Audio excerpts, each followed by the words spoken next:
Hello friends, and welcome to another modern stream. We're going to be returning to Death and Taxes. This has been a very popular deck. This has been a deck that I've very much enjoyed playing, and it was one of the first 5-0s that I had. The season was Death and Taxes last season. So I really enjoy revisiting this deck. I did make a couple of changes though. I brought in Aven Mindcensor into the sideboard and increased the number of Auriok Champion that I'm running. And I took out the Relic Warder. I also made the switch over to Snow-Covered Plains, so some of our opponents might be thinking about On Thin Ice. We're playing Winds of Abandon instead of On Thin Ice. I think that the Overload can really be game-breaking versus the Mirror Match. So I'm not a huge fan of this hand. We have only the one land. We're on the play. No Aether Vial. I want to mulligan this. We have no colored mana here. This is unlucky. We're going to have to mulligan again.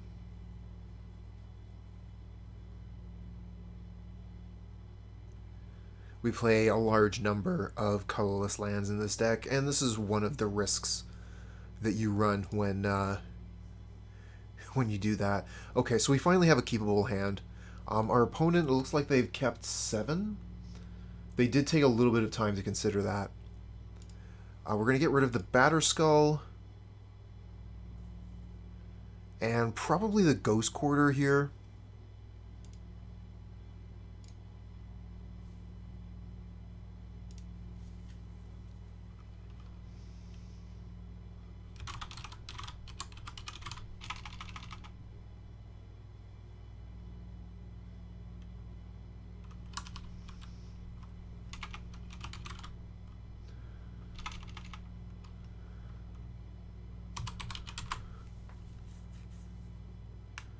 So I think that our lines are actually pretty straightforward here. We're just going to go Plains Giver, Plains Stoneforge. And from there we'll probably throw a Batterskull into play. We don't really know what Marsh Philosophy is playing right now. They could be on just about anything. But from the Inkmoth Nexus, okay, well this makes it obvious that they are playing the Hardened Scales that MtG bots said they might be. So Flickerwisp could do some interesting things. Let's worry about that when it matters, huh? Start with the Stoneforge Mystic. Go get the Batterskull so we can start applying pressure. The only other question we have is whether we should attack here. I think attacking is actually fine. They're not going to have very much removal available.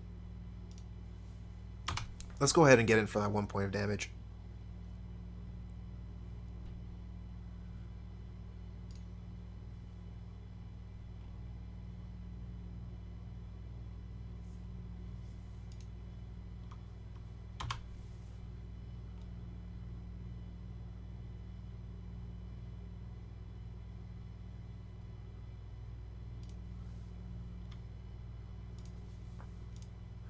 Now we get Ghost Quarter. Ghost Quarter is interesting.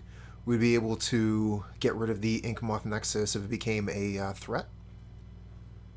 Flickerwisp I don't think is going to be too useful here. We could like get rid of a servo, but who cares? I think probably our best bet is just to play the Ghost Quarter and put down the Batterskull. I don't think the Inkmoth Nexus is going to be a lethal threat this turn, but better safe than sorry, I think.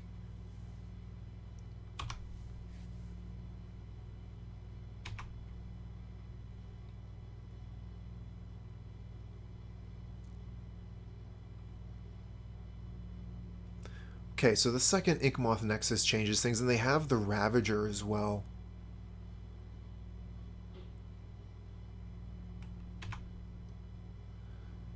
One of the best cards in the deck, for sure.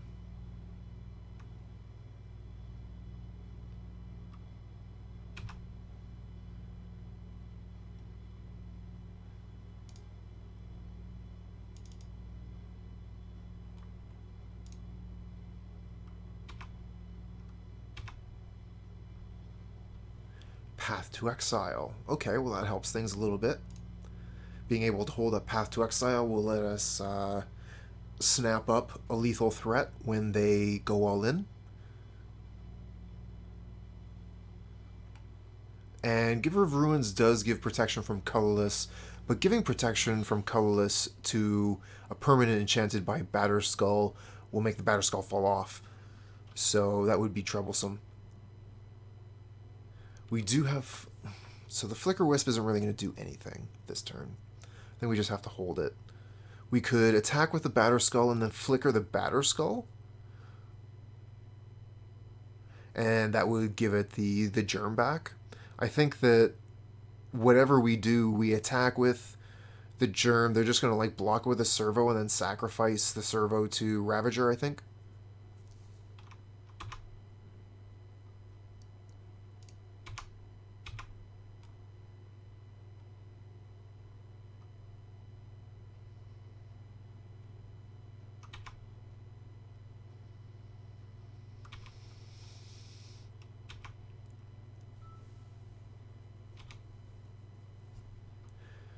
Yep. So we could flicker the Ravager at this point, but I still don't think that's very worthwhile. We could flicker the Stoneforge Mystic. That might be good enough. We could go get Maul and then start a Flying Clock.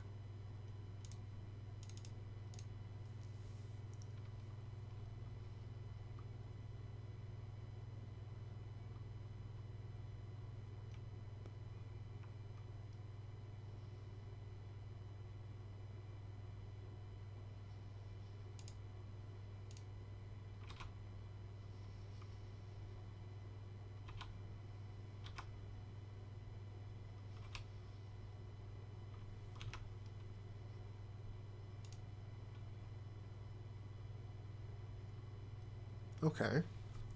This is going to allow us to get some damage in overhead. Besides the Inkmoth Nexus, currently all their creatures are on the ground. The Walking Ballista definitely changes that. It's going to let them put a few creatures into the air in our way.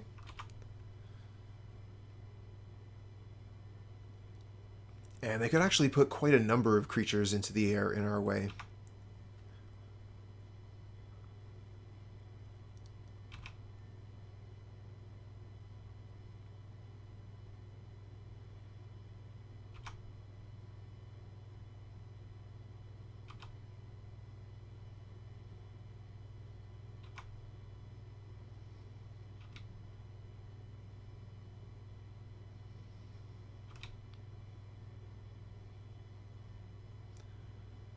Am I supposed to path this here?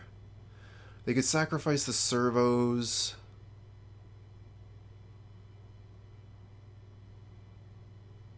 What if I path the Arcbound Ravager?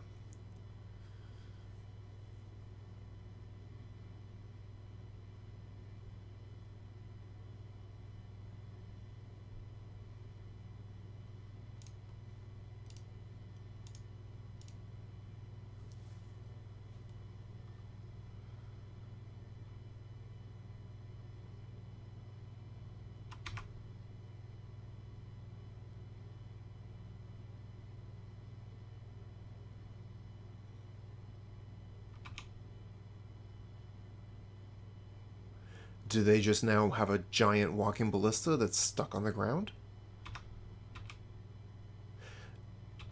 I mean, they'll find a way to sacrifice it momentarily if they don't already have it in their hand, but it looks like it's currently just a 7/7 on the ground. 8/8 maybe with this thing? Yeah.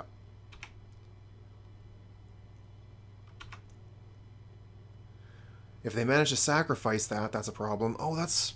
You know what? I honestly thought that this was a hangerback walker, not a walking ballista. This art kind of threw me off. That's the first time that's happened. So this is still a pretty big problem. They're going to be able to kill just about everything here.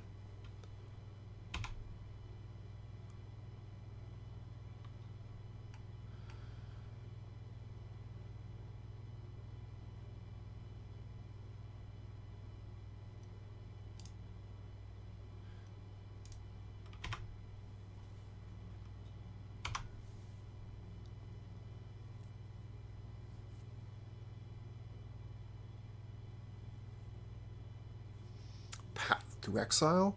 It's actually a pretty good draw here.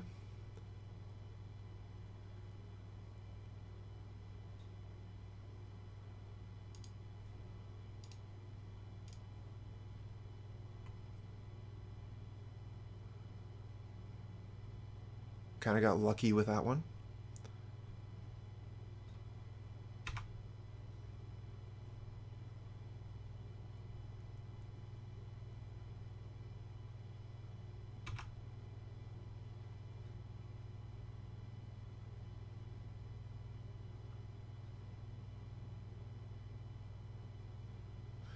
Okay, so when do we put the Maul of the Skyclaves onto the Germ? They currently have 4 tokens on the Ballista, so I think that if they do this one at a time, they can kill the Germ. I don't think we can actually save it.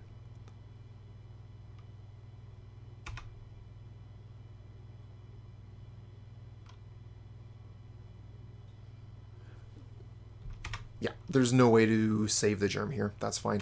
We'll just attack in with the Stoneforge Mystic, and when we draw another land, we can put the Batterskull, attach the Batterskull onto the Mystic.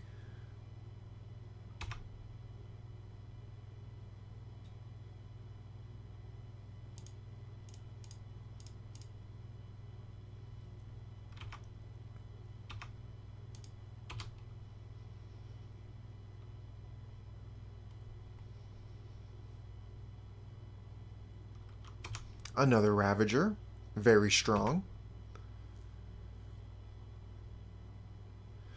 Oh man, another Ravager. That's brutal. I don't think we're actually running any Ancient Stirrings effects.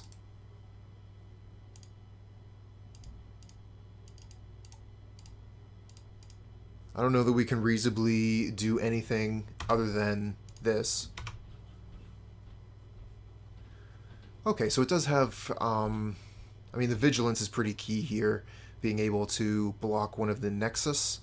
If the opponent is able to move in this turn, though, they might just have the resources to kill us if they attack with both Nexus. We can only block one of them.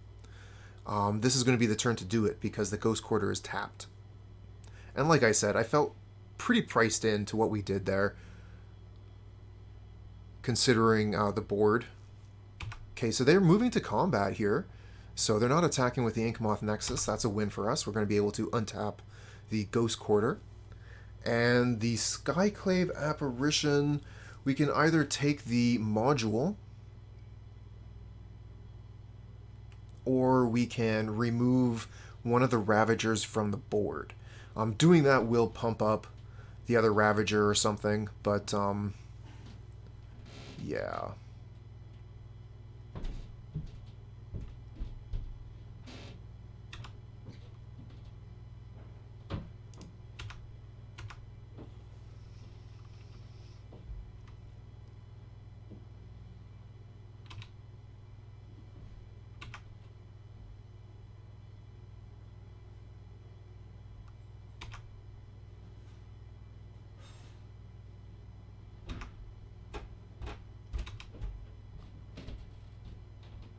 Okay, that makes sense.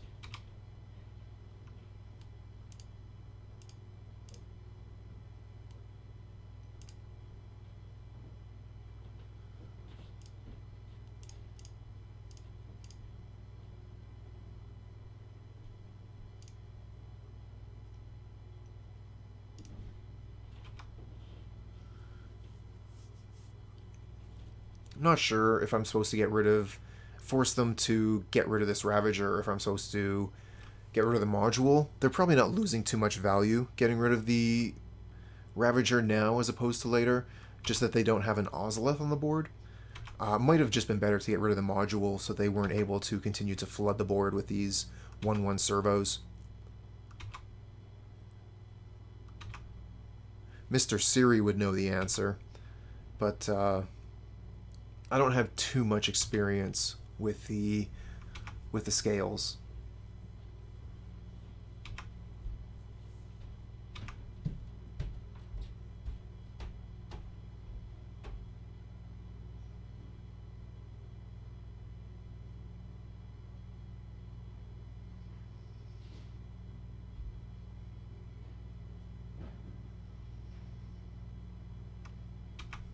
Another Walking Ballista.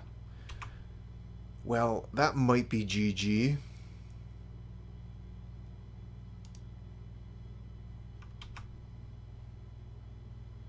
They're going to be able to make that thing wicked big.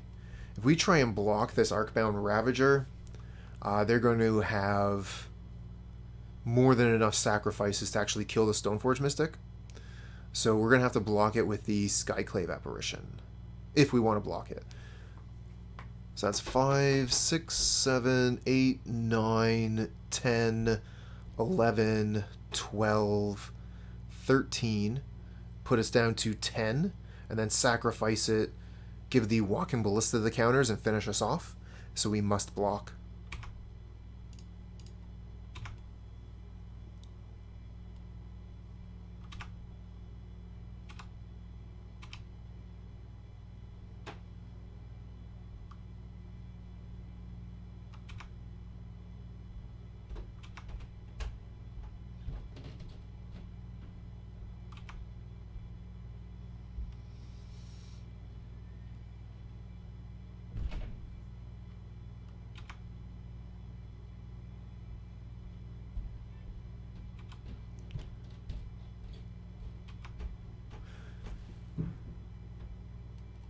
Hey there, Gizlo. Ghost Quarter and the Ink Moth there would have maybe given them an extra point of mana, but I don't know exactly when you said that, because I'm looking at this. And the messages faded off the screen, so that could have been for an earlier turn.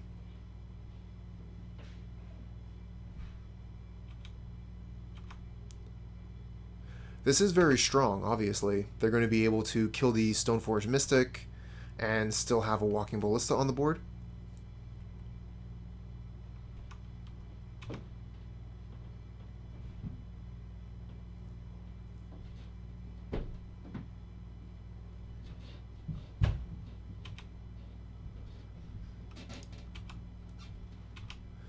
Alright, so this pretty much forces them to kill the Stoneforge Mystic.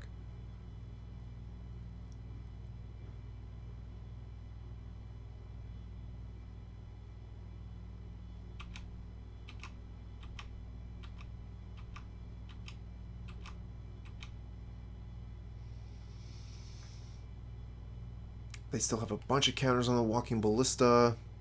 So if we put the Archon down, they could just kill it. We could return the Batterskull to hand end of turn and then replay it. Or we could draw a card. I'm going to start flickering Batterskull, I think.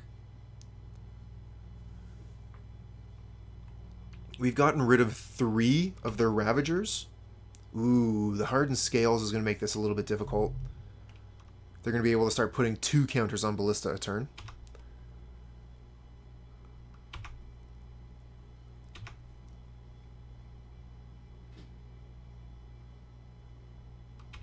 Oh, and another Ballista. I think it's probably over at this point.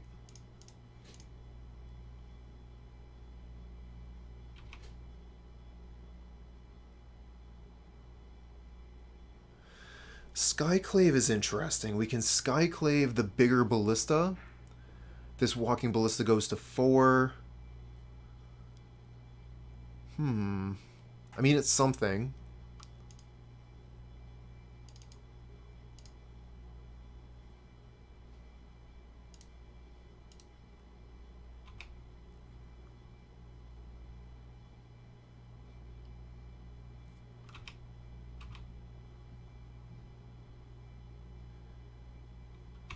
Yeah, I guess that makes sense. And then point the last 2 at me.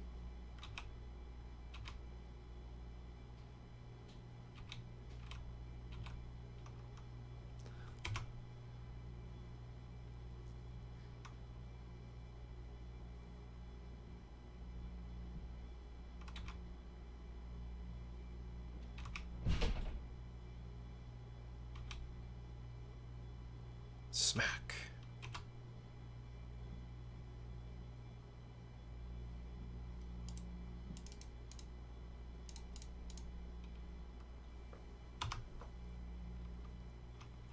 Alright, so here they can make the Walking Ballista a 6.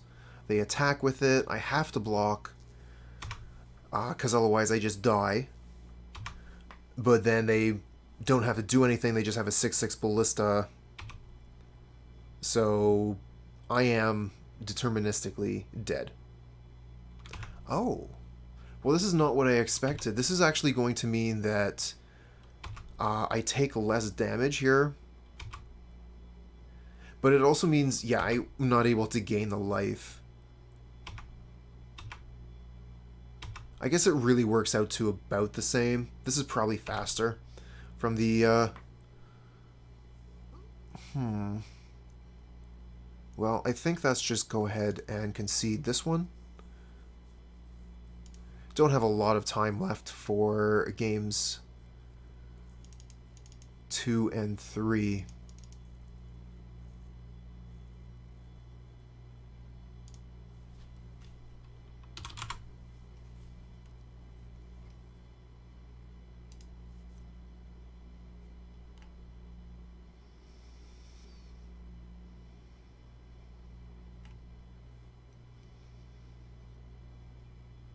I think we can probably just take out the Arbiters.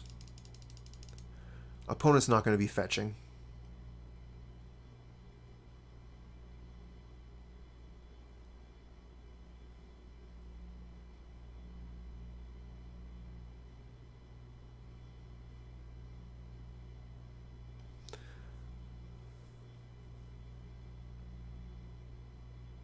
Actually, the Rest in Peace are pretty interesting, now that I'm thinking about it.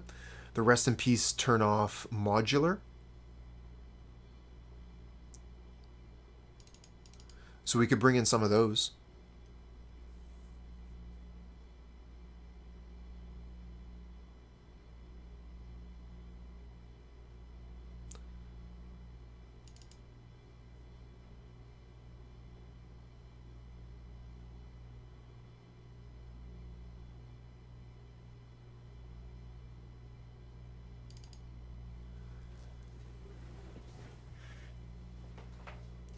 Alright, I'll be right back.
Let's see what we got to work with this time. Oh, it's too bad we took out those Relic Warders, too. Those would have been decent in this matchup. But that's always the way. You pull something out of your sideboard, and then you end up playing against the matchups you would have liked to have had it.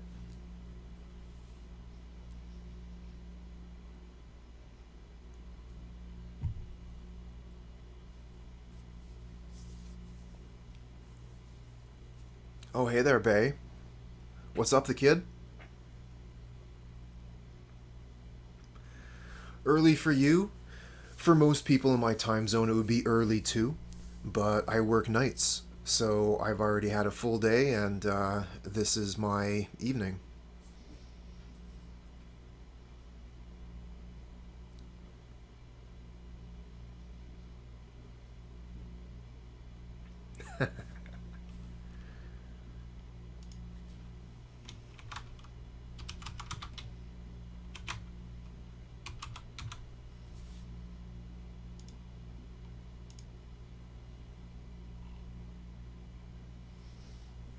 Alright, what do we got here? Aether Vial, Thalia, Path to Exile. This seems like something we can maybe string something together with. Let's keep this.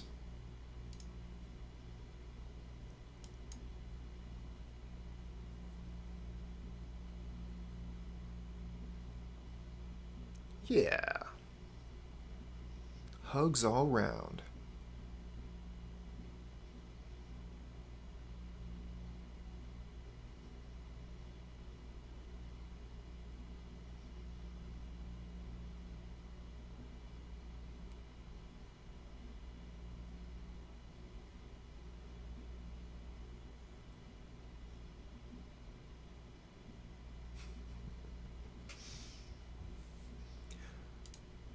Alright, let's get this thing started.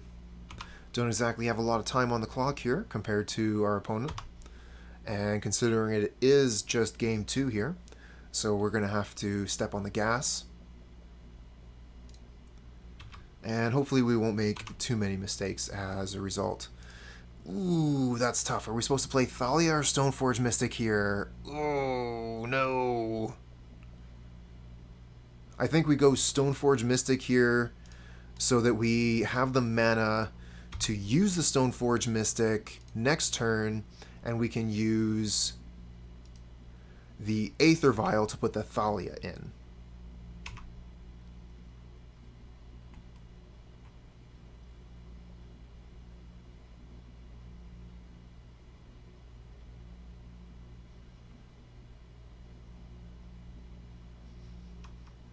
And I think we can hit 6 here. We don't actually have anything to play, so let's not use any of our time on the opponent's turn here.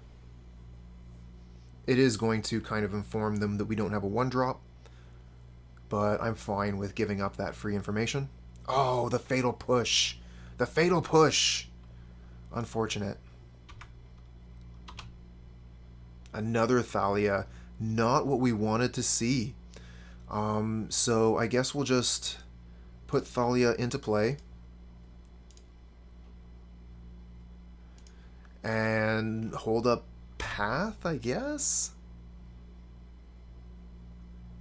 Oh yeah, JDX, mum's the word.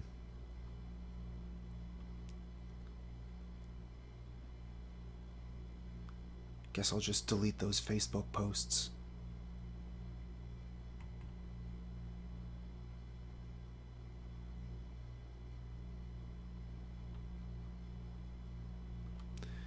Here's the hanger back. Hey there, Mr. Grey Fox. Morning. So, let's see here. We can path that, and they're just not going to get anything out of it. Hey there, handsome.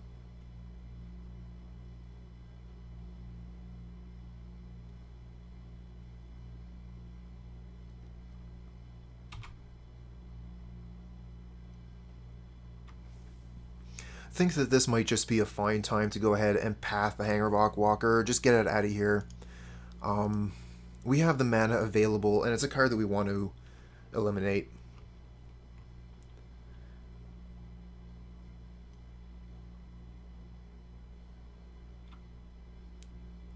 Oh, you know me. Can't stop, won't stop. All taxes all the time.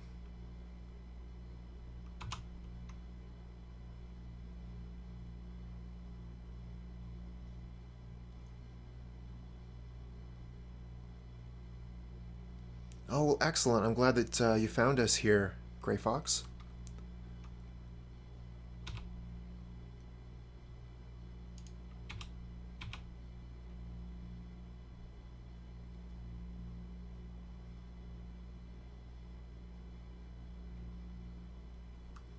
I definitely like the symbiotic system of Twitch and YouTube, where YouTube viewers become Twitch viewers become YouTube viewers. Very win-win. Well, thank you very much. I appreciate that.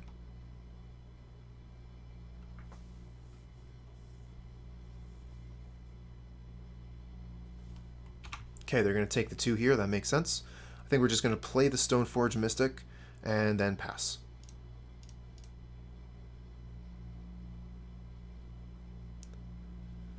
probably go get the Maul.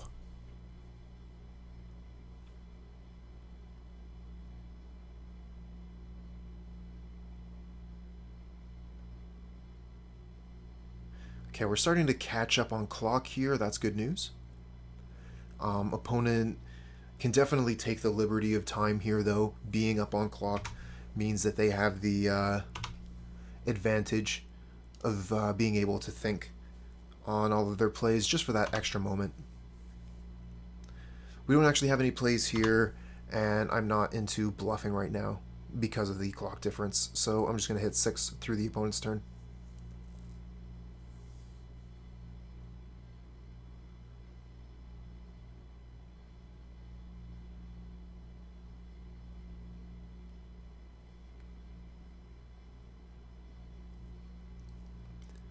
Good question, Handsome.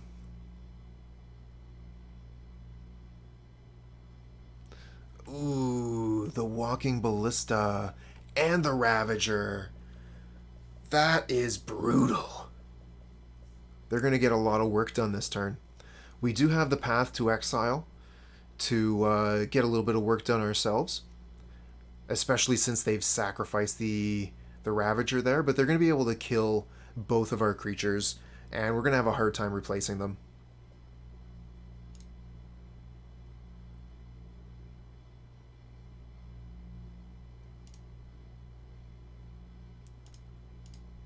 Always know, always yield to the vial.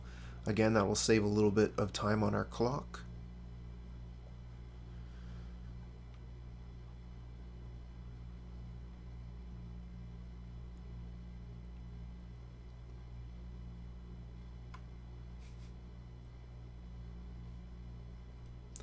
Ghost Quarter's interesting here.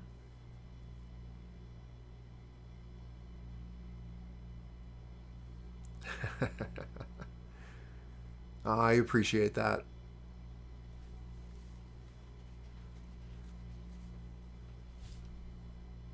Maybe we can just rip the voice from these streams, throw that down as some Magic Lover ASMR, and start a podcast. So I would like to get rid of the Walking Ballista.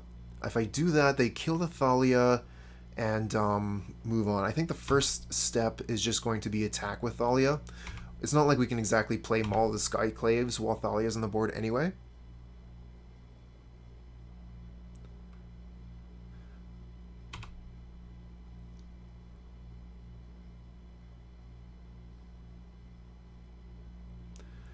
Yeah, it's this audio thing. We'll talk about it later when I got a little bit more time. The clock is ticking.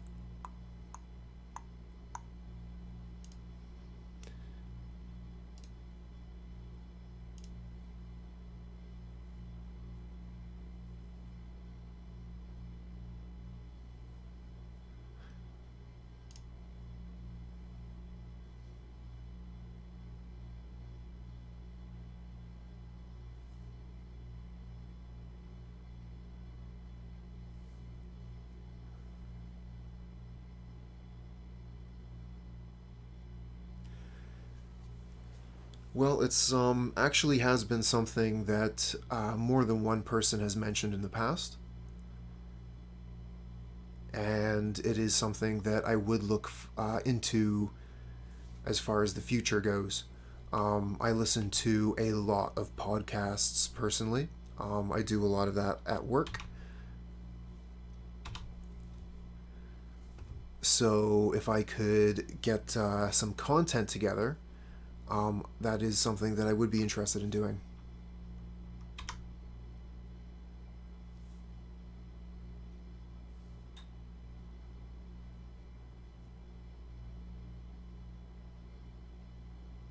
Gray Fox, you and me both.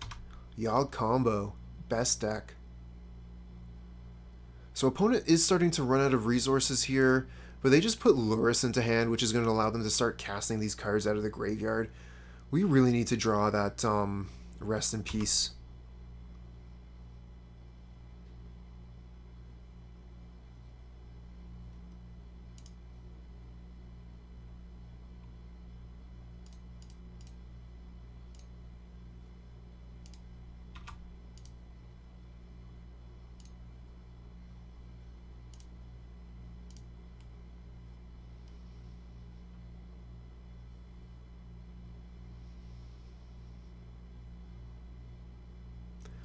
Alright, what do we get?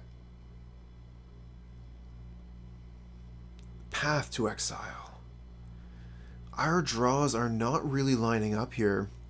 So they're going to be able to put down the Lurrus and cast a spell before we can respond. Our cards just really felt very clumsy this matchup.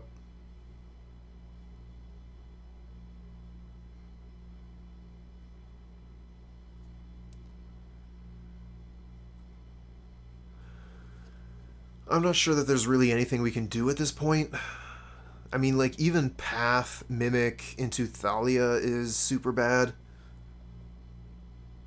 I did see the new reprint, the old art, Yawgmoth. I'm going to pick that up.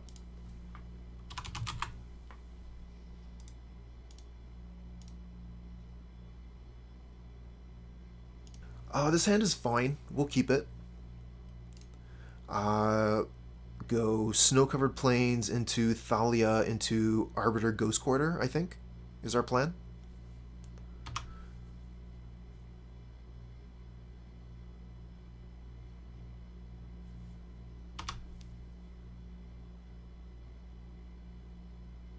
I hear that Ad Nauseam got a bit of a, what do you call those? A debuff.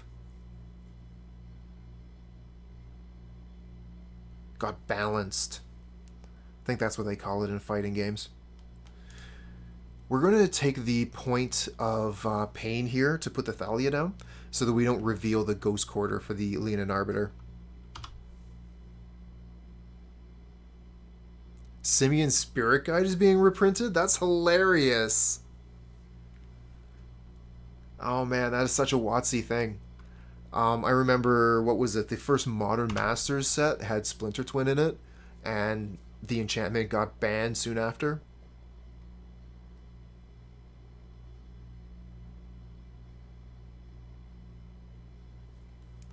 Path to Exile. Okay, so they've revealed that they're doing some sort of control stuff, I guess. So the Thalia is looking pretty good versus that. Let's attack with a Thalia to start, and then cast the Leonin Arbiter. Yeah, the Uro in the Secret Lair.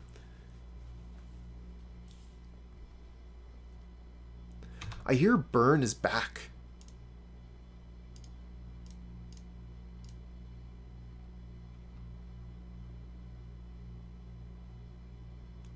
I was checking MtG Goldfish before I started today, and the top 2 decks in the metagame analysis were Izzet, Prowess, and Burn. It's just surprising to me. I'm a pretty big fan of Burn. I played Burn for a very long time. So seeing it bounce back so strong after Uro has gotten the ban is pretty cool to see. Didn't Ghost Quarter them? No, they had mana untapped. The reason why they're not really doing anything right now is because I have this Ghost Quarter threatening them. So we can keep mana open for the Leonin Arbiter so we don't lose lands if they try and field. We could Flickerwisp. I don't think Flickerwisp is really going to be that strong here. I think we just pass, honestly. Flicker one of their lands, Ghost Quarter another. I mean, they still would have had plenty of lands to be able to pay the Arbiter tax at that point.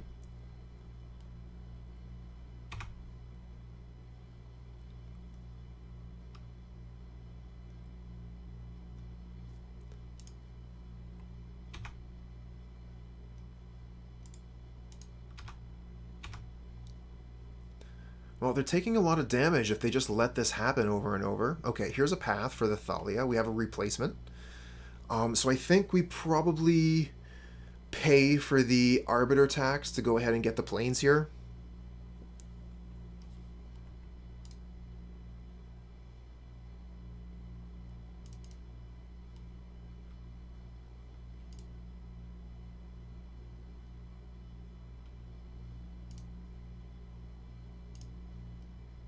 and then just play another Thalia, hold up Ghost Quarter again.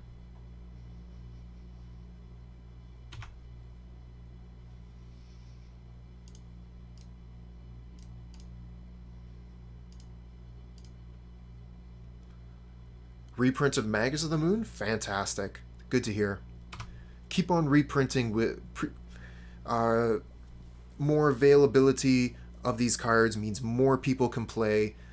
So that's fantastic. Good to hear.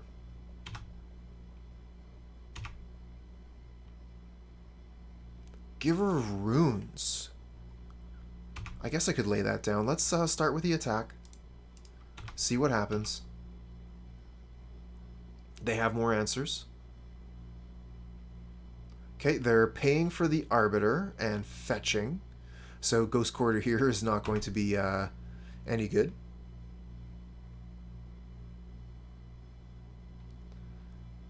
Yeah, get out of here, Tron.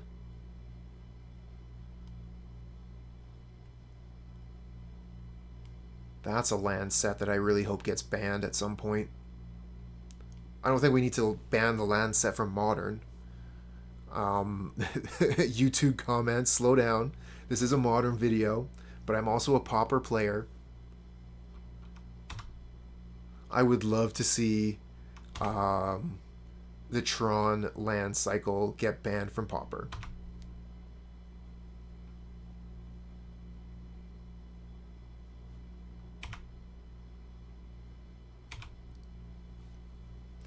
Alright, so...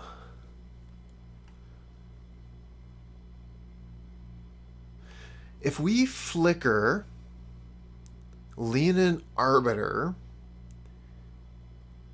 can we Ghost Quarter them on end step and they won't have paid the tax?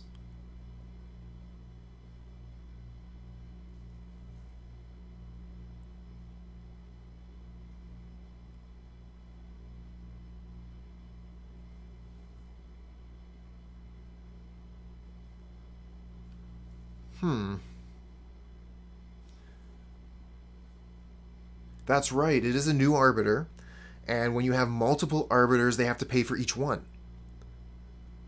So that's fine. So we Flickerwisp the Arbiter, and then we Ghost Quarter what? Do we hit the Hollowed Fountain to take them off of double white and double blue? Probably, right? Just grab the Hollowed Fountain. We'll mark a stop on our end step.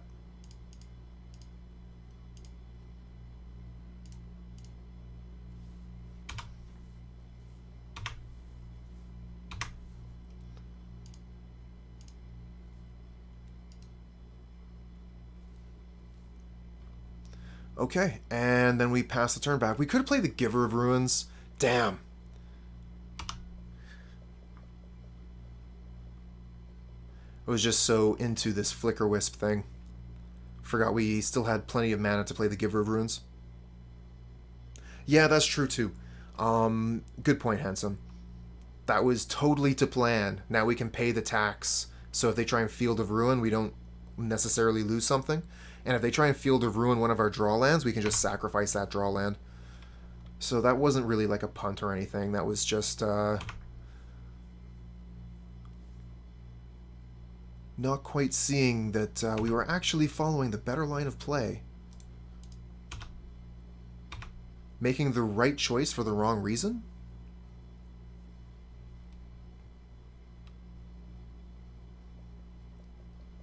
Okay. So we sacrifice a creature. Ooh, which one do we sacrifice, though? That's actually really tough. Sacrificing the Flickerwisp means we have less damage overall, but I really like these two creatures specifically.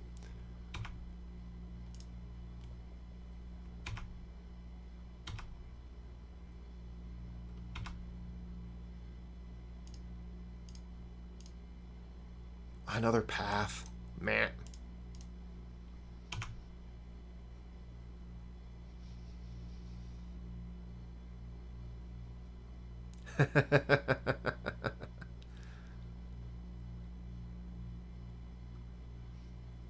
Yeah, I think that you're right there, Gizlo. That's what ended up tipping the scales towards keeping these two taxing creatures. The Flickerwisp has already fulfilled its purpose. It managed to flicker my Arbiter so that I could strip mine one of their lands. It would have been nice to be able to smash in for 3 turn after turn, but they have 2 fetch lands in play. They have a Field of Ruin. They got to pay the tax if they want to start fetching. And, I mean, every fetch is a point of damage as well. So they might as well go ahead and use both of these if they're going to pay for the Arbiter. And that's 2 points, making it a lethal board. If I'm going to path that, I'm going to do it during my turn, obviously. But they should definitely, yep, go ahead and fetch.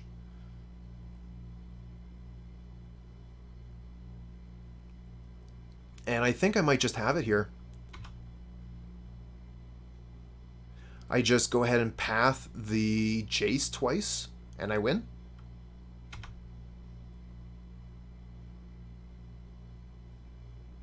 I could just Apparition instead. Apparition is fine. I should have pathed and then tried Apparition just in case. Because, yeah, tap land, whatever, who cares? So am I supposed to double path just in case they have... What could they possibly have to counter Skyclave Apparition, though? Like nothing, right?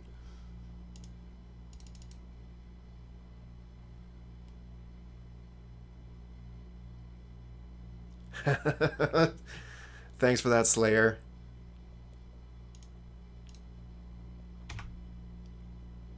Totally a 10 out of 10.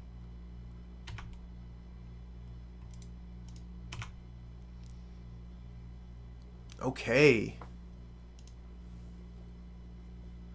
Got a game versus the control deck.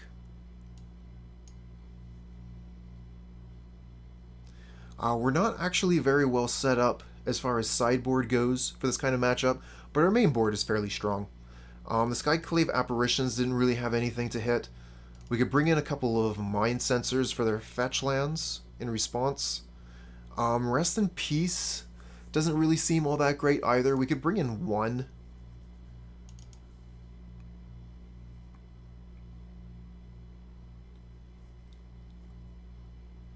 Actually, we might even want to bring in more than 1 Rest in Peace. They were playing Jace. They're going to have Snapcaster Mage, and they're probably going to have a couple of other numbers, maybe like a Gurmag Angler or something. So let's bring in 2 Rest in Peace. And since, unfortunately, I have Rest in Peace from 2 different sets, I'm just going to switch them out so I have 2 Rest in Peace from 1 single set.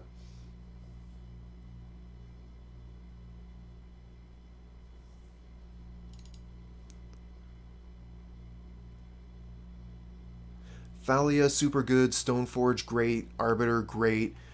Giver, actually quite good. Because they're Esper, they're going to have things like maybe Fatal Push or whatnot. Again, Skyclave, not that hot.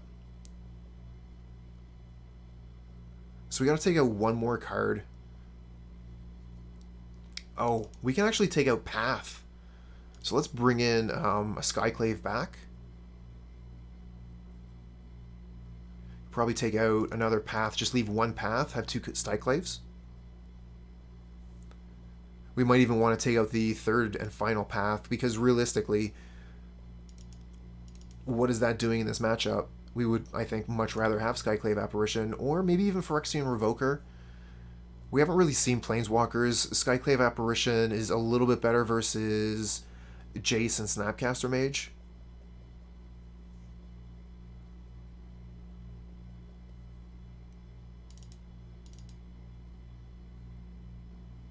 Yeah, they have Jaces.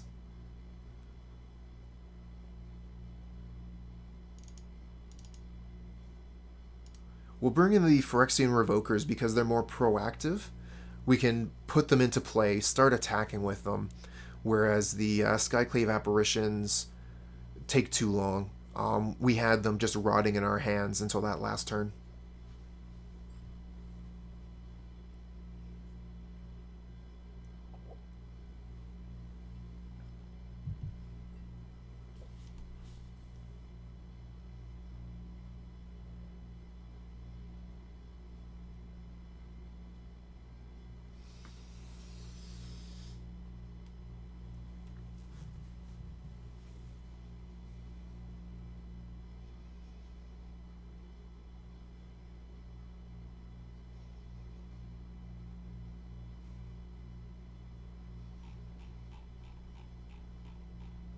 Handsome. That is a negatory. Well, thanks for that, JDX the Kid. There are some people that do not share that sentiment. I'm sure many of my opponents have become frustrated with my slow play.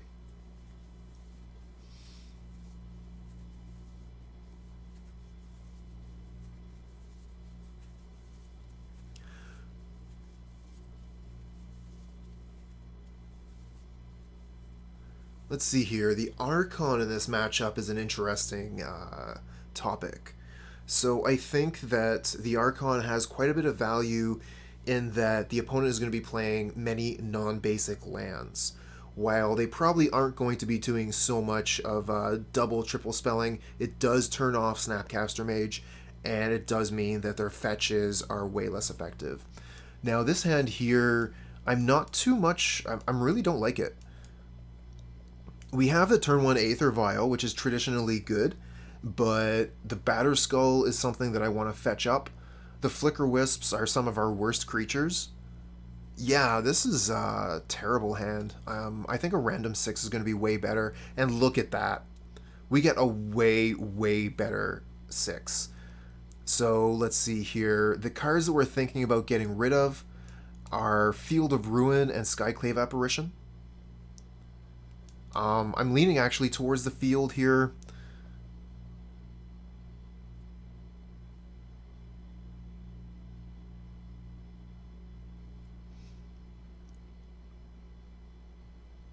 Definitely going to keep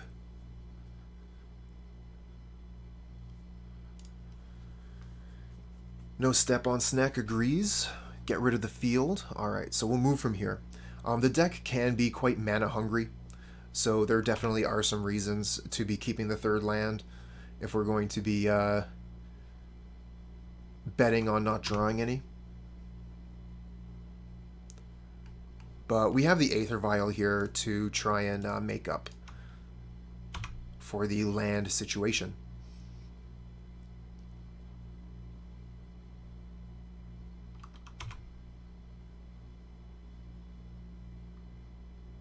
Opponent fetched immediately, as they do. Opponent's going to be very careful. They've seen the Arbiter. Stoneforge Mystic. Okay, so we're going to want to play the Stoneforge Mystic before the Arbiter, for sure.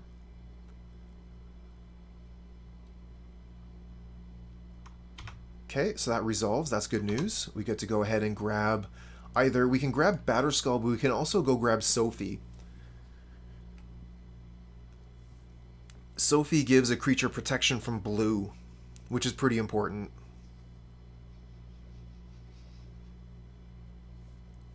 I'm going to grab Batterskull.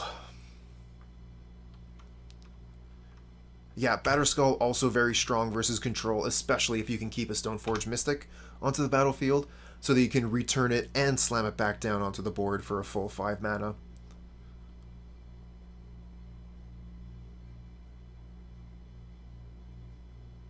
Ooh. Okay. Okay. And it looks like they're just passing again here. So we're going to be able to tick the Aether Vial up to 2, which sets it on the Arbiter, which is Ambush Town. And I think we just hold up Batterskull. Drawing a land would have been brilliant. We could have held up Mindcensor for the double tax, but instead we're just going to hold up the Stoneforge.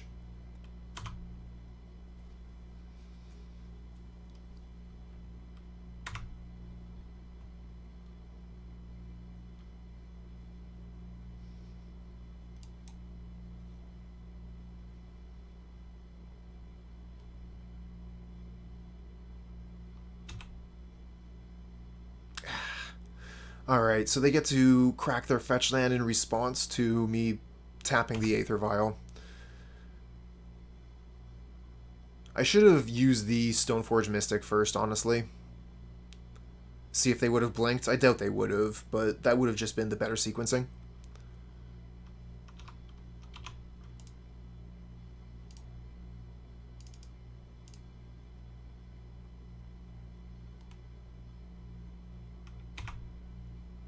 Huh. Yeah, okay, I guess. You got it.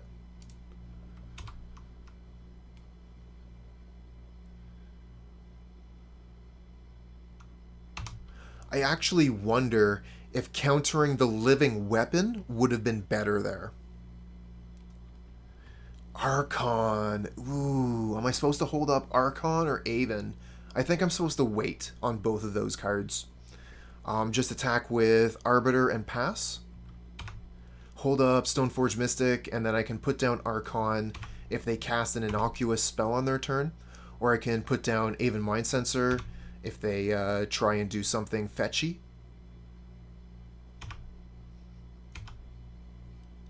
Also, I should be taking that stop off of my end step. I don't need that right now.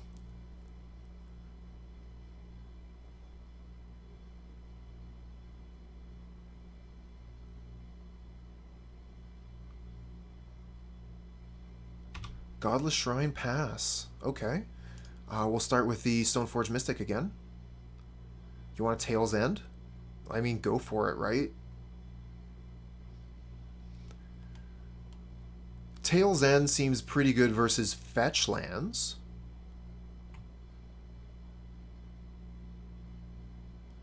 Each opponent sacrifices a creature, gain 4 life. So we could throw down Skyclave Apparition as a sacrifice, but I mean, like, we can just get rid of the Stoneforge Mystic, right? Who cares about the Stoneforge Mystic? We're already getting the Batterskull into play.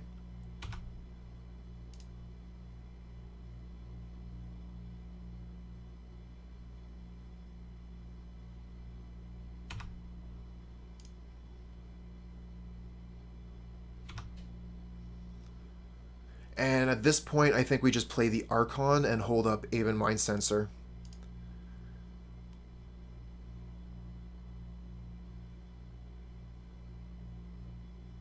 Fatal Push on the Germ. Okay.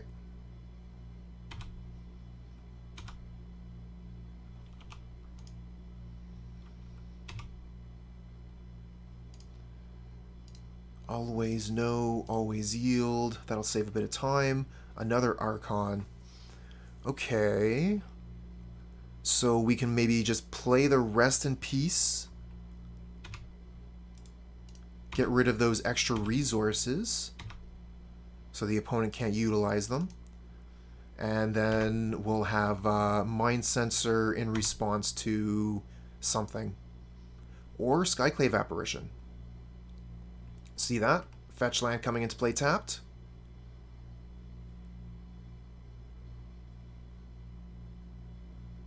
That's true too. If they manage to remove the first Archon, I can just go ahead and throw a second one into play. And I think considering that they haven't really done anything here, I think I'm going to put the second Archon into play now, and then put the second Aven, put the Aven into play when they crack this fetch land.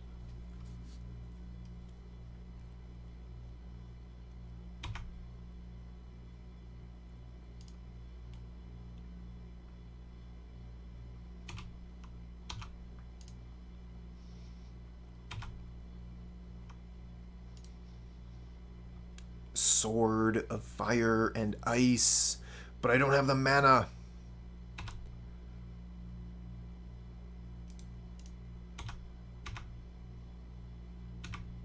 So I guess we just play Aether Vial here and pass.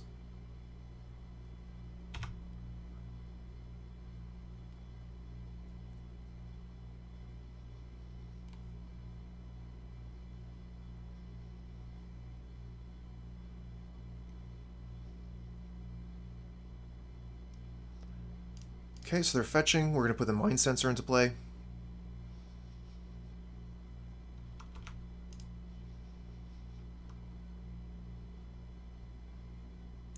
Esper got your tongue. I think they missed. Yep. They failed to find. Aven Mindcensor making an impression of a Stone Rain here. They're going to make me discard 2 decent cards, giving them some card advantage, but we have the advantage of the board here. And a Phyrexian Revoker. So what do we name with the Revoker here? What do we fear?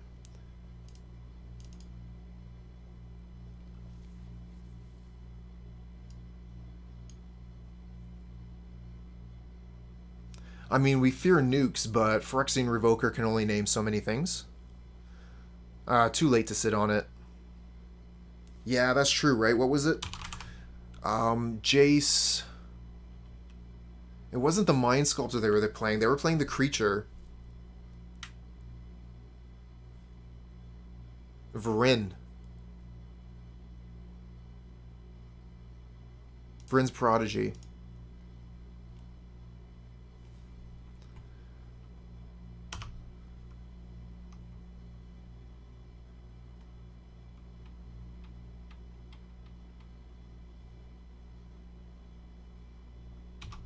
Lingering Souls, okay. I mean, that's definitely a card.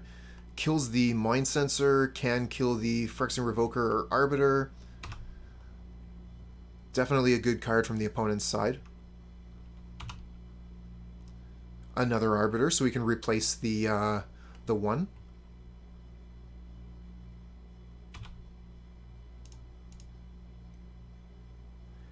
I don't think we attack with this Revoker.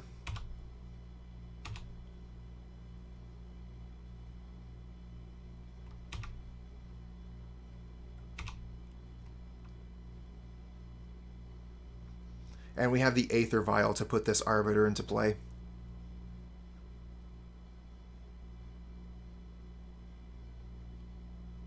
Ooh. Good one from the opponent.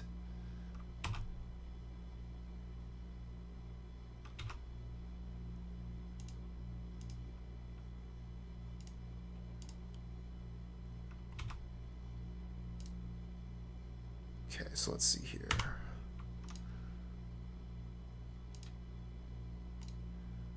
Always know, always yield. Only one card in hand. Unfortunately, our hand is not that great. So we just got to really have our fingers crossed here. We're going to play the land. It means that we aren't able to bluff anything, but we need to get some Batterskull mana going. Oh, they played a land. They only have one card left. What is it? Gain 4 life, draw a card. That's a pretty good one.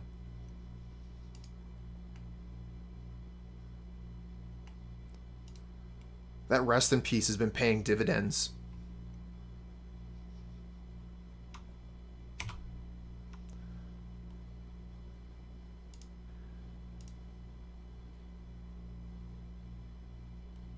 Path to Exile on the Arbiter.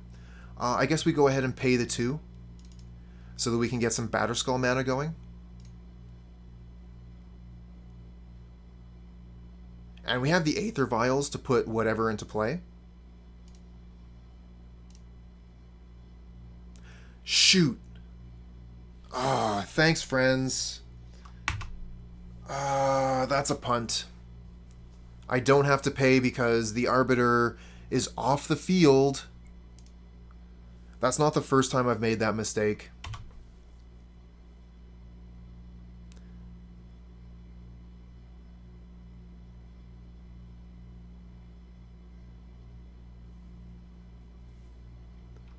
Yeah, that was pretty bad.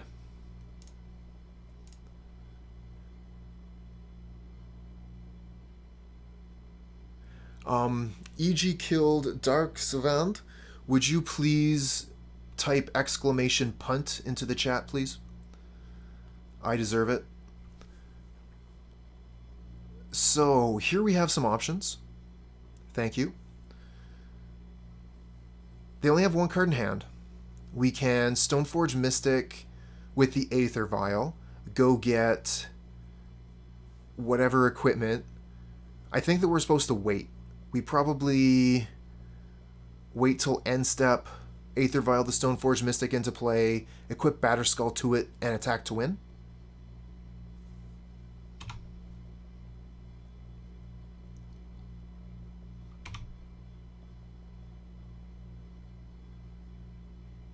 The reason I considered blinking on my turn is to play whatever equipment main phase.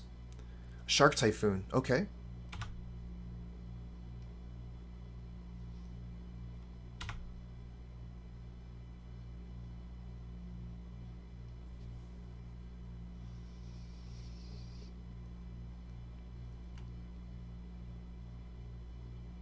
Huh.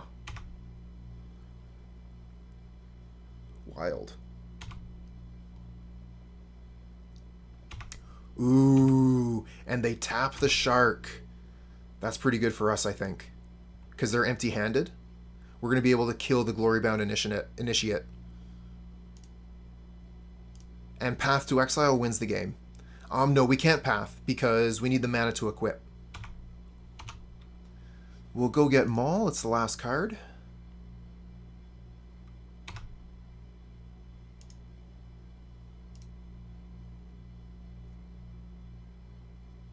Skyclave would be great. Aether Vial is kind of meh.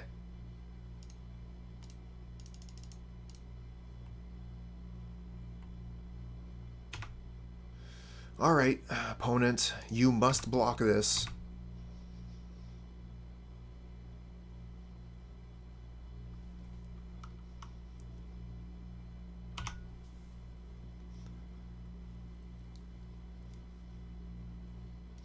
Okay, they're going to castle.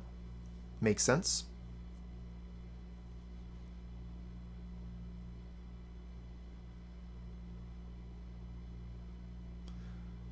Sword of Feast and Famine gives protection from green and black, untaps lands and makes me discard, so that's not game breaking.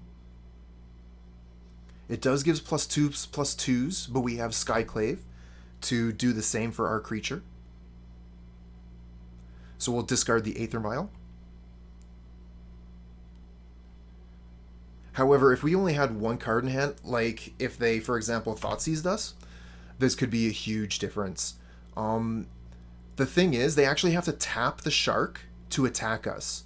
So they can take the Maul, but they can't attack.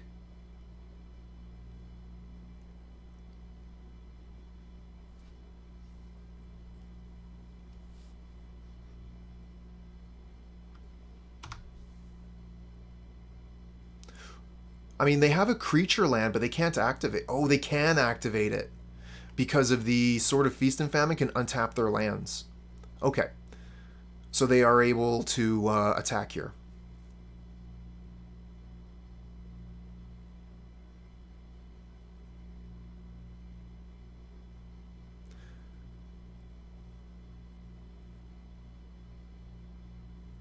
Opponent knows what's up. But they don't attack! Okay. It looks like the opponent made the same assessment, and they weren't able to pull the trigger. Phyrexian Revoker is interesting. It turns off the Creeping Tar Pit. We can't attack, obviously. They'll just block and kill our Stoneforge. So I think we just play Aether Vial, hold up Phyrexian Revoker through the Aether Vial. Thank you, Herg. Damn it. Phyrexian Revoker isn't a Pithing Needle. Thank you, Grey Fox.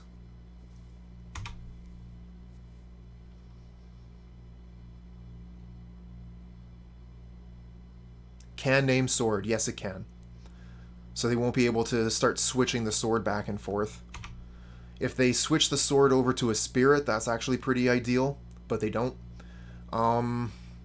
Is it worthwhile to go ahead and throw the Revoker into play right now and name sword? I mean, what else are we going to do?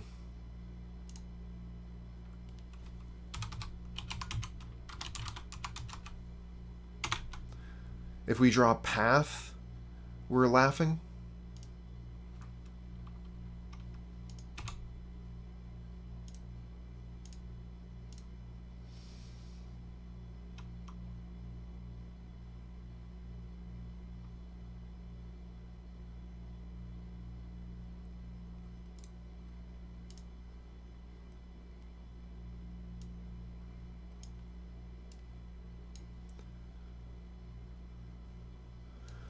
This Aether Vial is a yes. The other ones are automatically no. Ah, second rest in peace.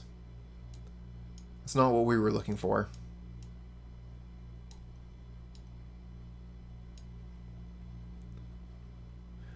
Can't really do anything here. So I guess we might as well just play the rest in peace and pass.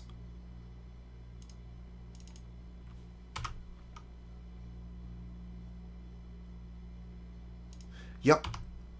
No paths in the deck. So we can't draw those. Skyclave Apparition, we have one Skyclave Apparition. We have Flickerwisp to flicker the shark.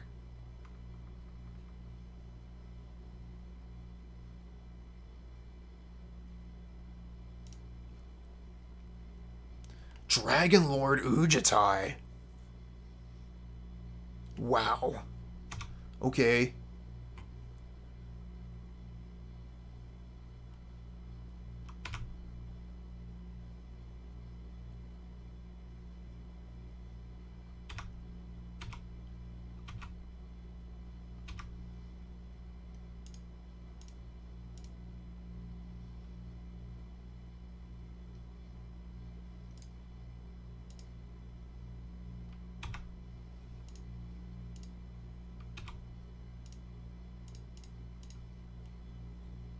Thalia. Thalia's not too much help either. They're just going to be able to start hitting me with Ujitai. We've only got 6 minutes left for the last game as well. Should have just put Thalia on board, but it didn't end up mattering.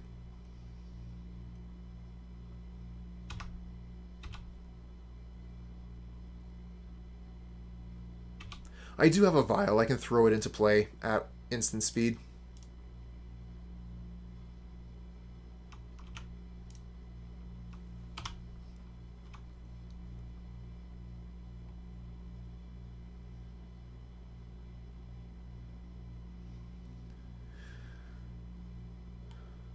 So unfortunately, even though Thalia has first strike, it still can't get past that shark. Really looking for a Flickerwisp.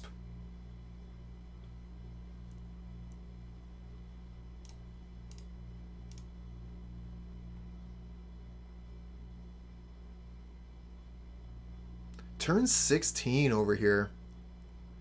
What a wild game.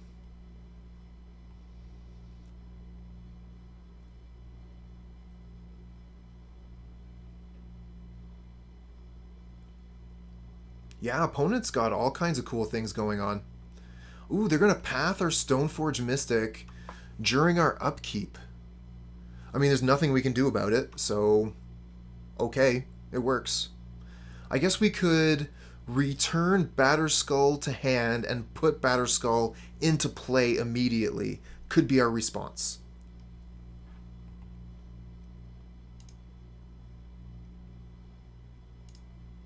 Well, the thing is, we could also just equip the Batterskull to Thalia. Cool beige. Thanks for the follow, friend.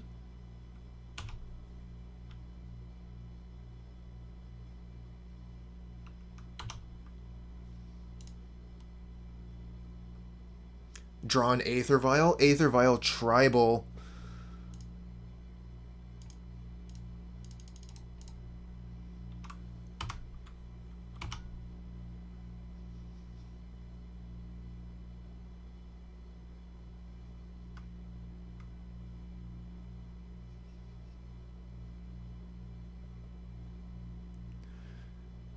It's definitely an interesting list. It kind of looks like a trade binder list. These are some of my favorite cards. I get to play Shark Typhoon, Lingering Souls, Ojitai's Command, and even the Dragon Lord Ojitai.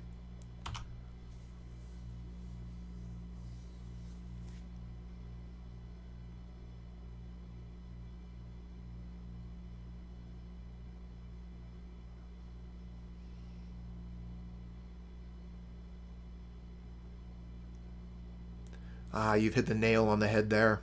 Even still, we're not going to be able to win this game if we don't find Flickerwisp. And opponent is put up so much pressure, I think we might lose it anyways. We only have 5 minutes left on the clock to finish the match. Flickerwisp, Leonin Arbiter.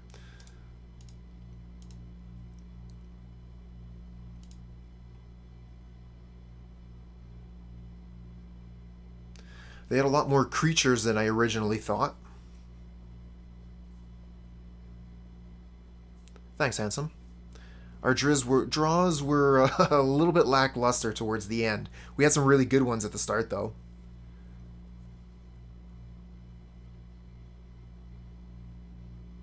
There it is.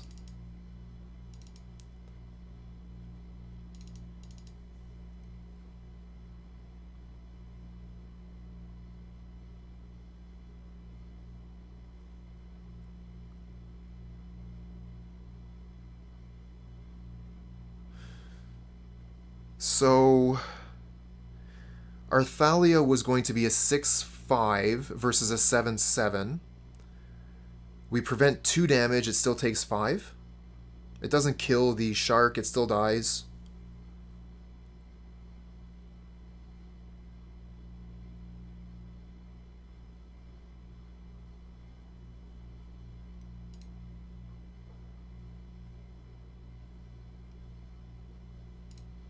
Alright, we're going to have to play pretty quick on this one, so I'm not going to be doing as good of a job of narrating. I'll still get a little bit of narration in when I'm not holding priority.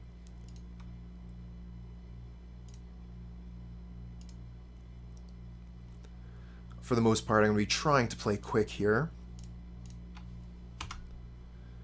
I don't want to get timed out.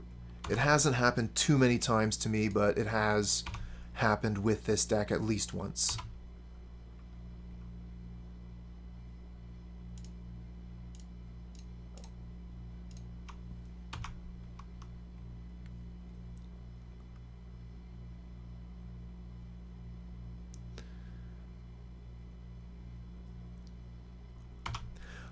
So even in hindsight, I still think equipping to Thalia was fine. I don't see how having a Batterskull on its own would have been better. We might have been able to like gain 4 life and then equip it.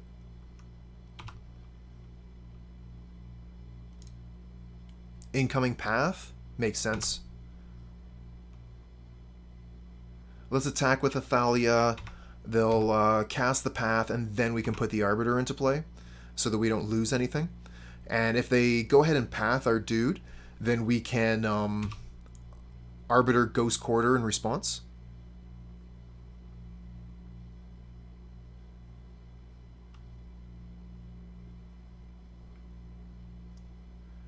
Hey Spaz, thanks for the follow, friend. We are trying to play fairly quickly here, so I'm not going to be able to get in as much of the description as I would normally like. But we're going to go ahead and throw this Arbiter onto the board immediately so that we can get more pressure, start attacking for more damage. And this allows us to get the Flickerwisp ready to go.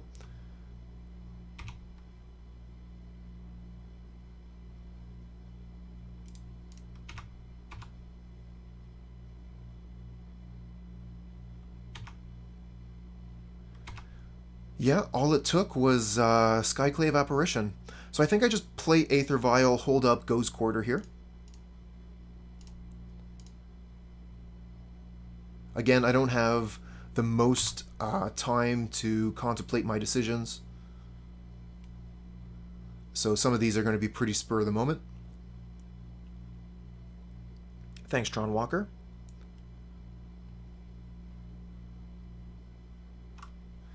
Okay, so they're passing back. I don't think I want to do anything. I could Flickerwisp on the end step here, get rid of their Castle Lochthwain. It also gets a lot of damage in.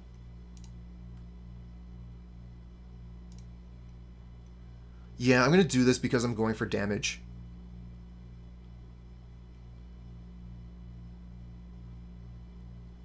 And I don't want to get rid of the Castle Lochthwain because they have 7 cards in hand. So if they want to draw a card and take, 7 or 8 or whatever, go for it. Yeah, I'll hit the shock for sure. Could also hit the white so they don't have path. But black mana, like they have so much black mana for push. Okay, so if I Ghost Quarter here, they have to pay the mana, and they'll be tapped out.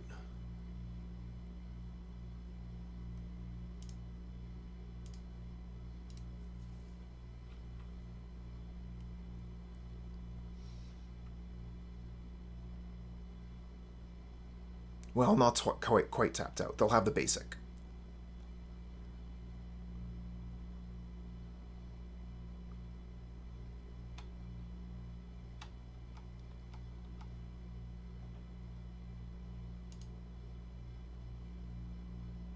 Ooh, they're going to path a Thalia too.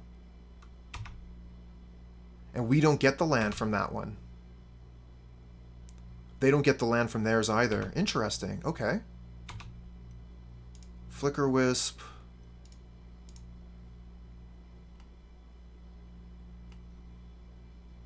Oh, they don't have an island or a swamp. Doesn't really matter. Get rid of that.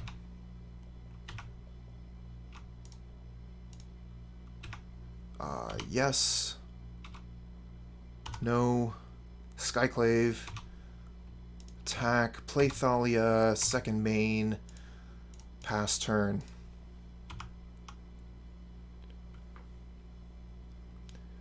If I had been thinking a little bit about it, I had a little bit more time, I might have Aether Vialed their land during their turn, during my end step.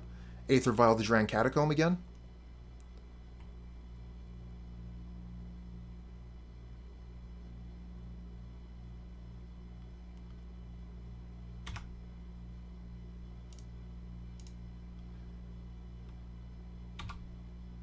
It's an Apparition, not a Flickerwisp. Yes. No.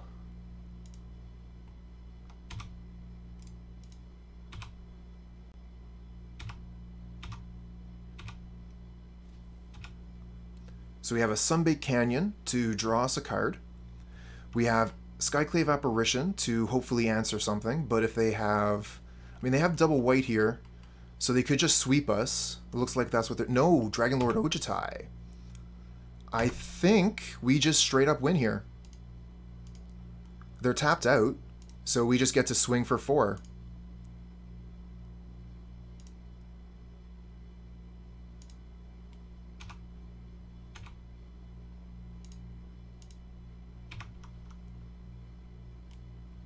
Nice.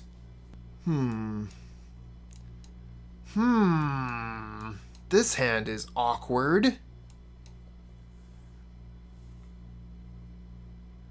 The British did every wrong. Thanks for the follow. I think we're going to be better off with a random 6.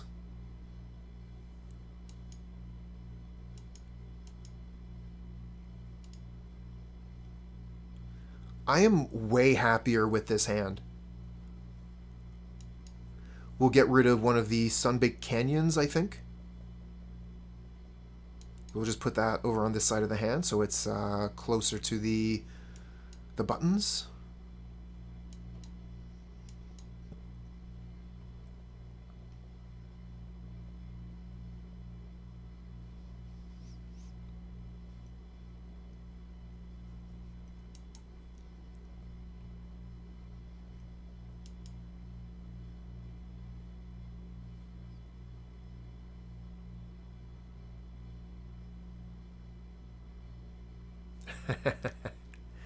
Yeah, and Pauper, most of the time, you get to take your time.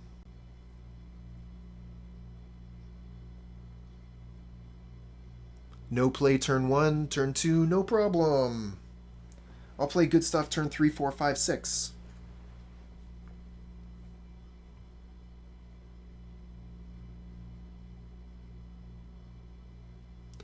Spaz, I totally agree with you there.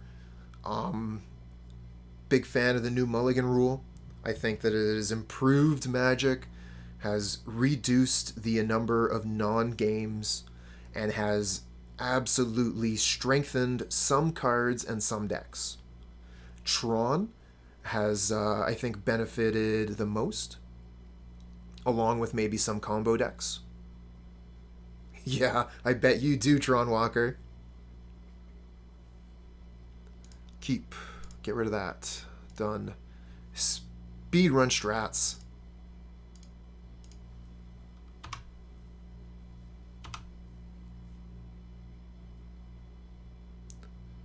Pick one, Palk one, got Valky. Nice. I mean, that's got to be pretty sweet in a draft. First off, it's going to be able to pull a creature out of your opponent's hand at low mana, which is good in a draft. But if you actually get to 7 mana and throw down to Bolt, GG. Alexander, the answer is no. No Twitter.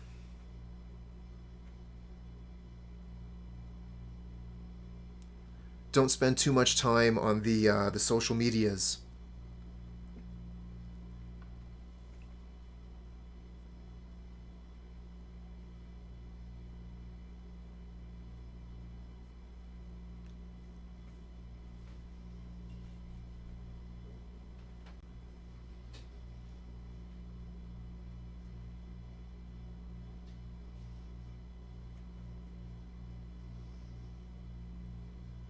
Thoughtseize. Wah, wah, wah, wah. Bye-bye Stoneforge. Woof. Okay, I guess we play Sunbaked Canyon, Giver of Runes, attack for 1.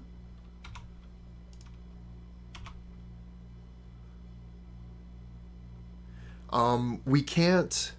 Like, I think attacking for 1 was fine there because this one has Summoning Sickness, so they could just target the Giver of Runes that didn't have Summoning Sickness and kill that one. So we're just going to get in for that 1 free point of damage. I think we might be... No, this can't be Jund Scourge because they're not playing Lurrus. But it's playing Traverse. This really looks like Jund Scourge, but where is the Lurrus?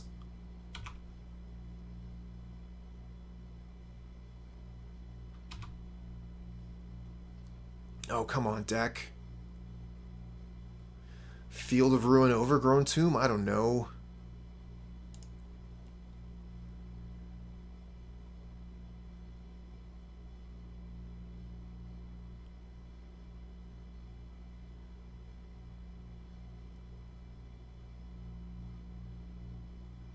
I hear what you're saying, Tron Walker. The more time that I spend developing my brand, my channel, the more dividends I will receive from it. The question is, at what point is that really worth my time, and at what point am I should I be delegating that? There's a lot of consideration to be putting into it, I think. I do at some point intend on getting into making a Discord as well.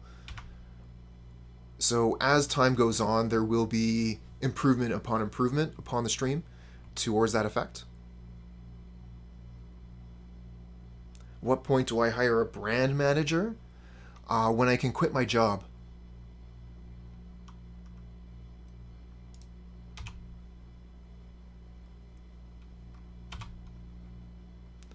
Draw step field or draw step force. We got the draw step stops right here, so we can go ahead and path the Tarmogoyf, and then we'll pass the turn. Another Tarmogoyf, jeez. Facebook is going the way of MySpace these days. Fair enough. I used to use Facebook strictly for local Magic events. So I would check Facebook, so I would find out when the LGS is holding, you know, a weekend tournament or whatever. But since COVID has happened, and that has really not been a thing, then I haven't really been paying much attention at all to what's been going on at Facebook. And I mean, that really was my only social media. Alexander is asking, what's my job? I work at the post office.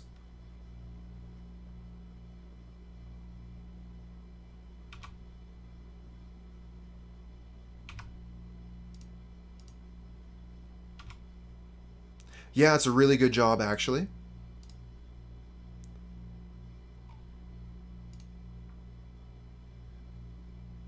One of the better jobs that I would be, what's name? Okay, that makes sense. The Lurrus is in the main deck. I was wondering what was going on with that.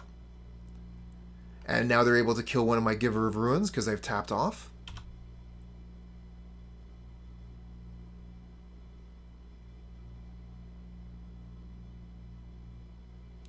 Well, thanks there, Joseph. I mean, we're doing pretty good today. 60 viewers, no raids. Double path, okay. Double path is pretty good. We can just clear their board and attack. I think probably just attack for 2. Alright, so I'm going to take a moment here in double path. Chat, do we attack for 2 or do we attack for 3? I'm leaning towards 2.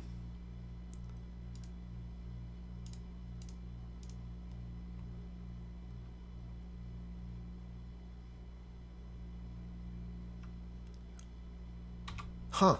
No lands. Do they only have one basic of each? Huh. That's pretty free.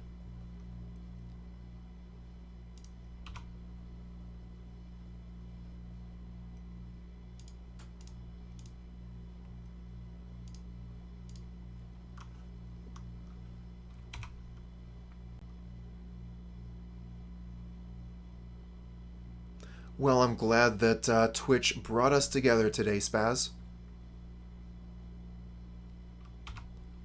Mr. Grey Fox, exactly right. They definitely have Lurrus in the main. Ooh, the Death Shadow, though.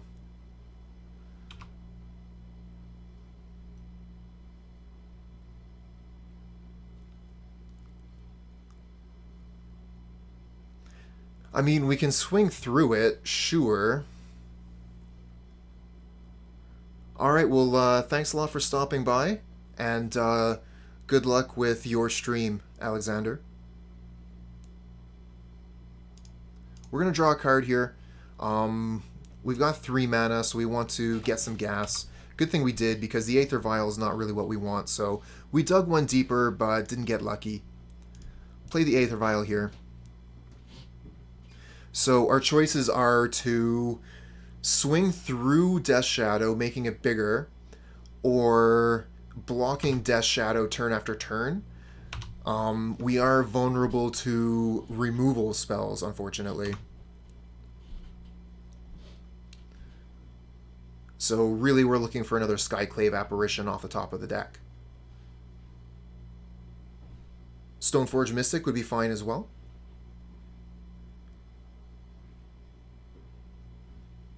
Flickerwisp, I would take it. Thoughtseize to increase the power and toughness of their Death Shadow. So they probably have Temur Battle Rage in hand. And are set to kill us right here, right now. Oh, shoot. I was probably supposed to double block here. 24 minus 4 would be 20. No, we would still be dead. So it's no problem. We didn't mess up.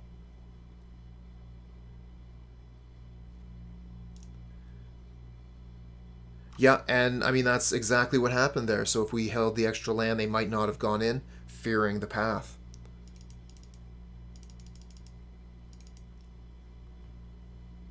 Bring in Winds of Abandon as extra removal spells. Path to Exile effects are very strong versus Shadow decks.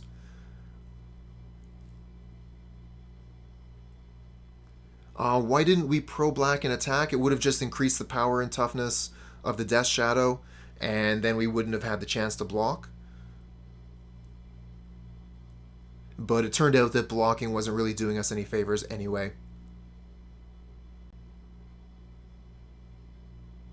Rip for Lurrus and Goyf? I think that because it's Jund, Rip does have a place in the deck. Whereas if it were Rakdos, I would not even consider it.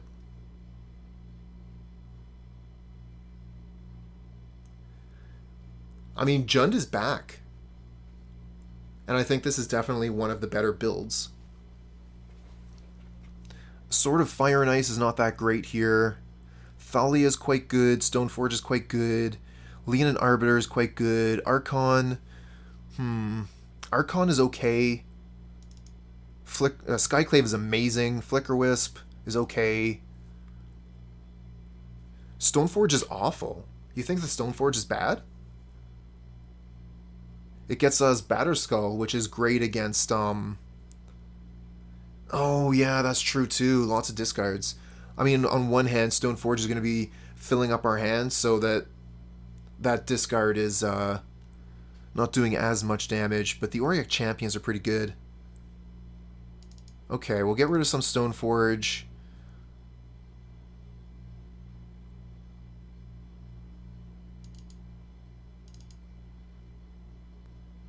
$50 seconds left.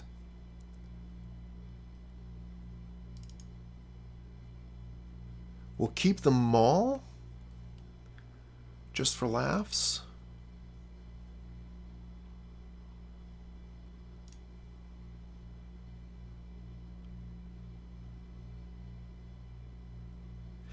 Because, exactly, Pastor. I was thinking about the same thing. Stoneforge is a 2-for-1. How can it be bad to discard? Well, because Stoneforge is really bad if you don't have equipment in hand. Oh, wow, look at this hand. All those Ghost Quarters with Leonin Arbiter, how could we possibly lose? Oops, my hand slipped.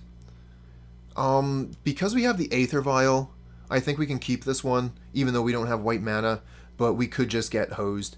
The thing is, I don't want a mulligan down to 5. So we have to get rid of one card here. All these cards are so good.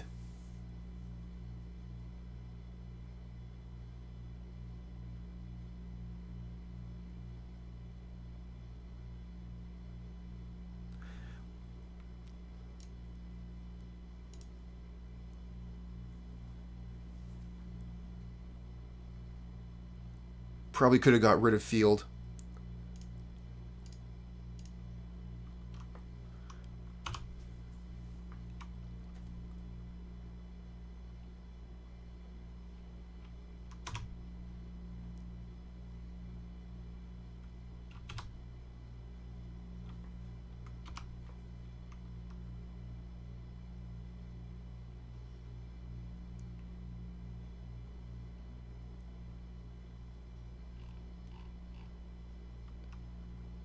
Merfolks are a lot of things.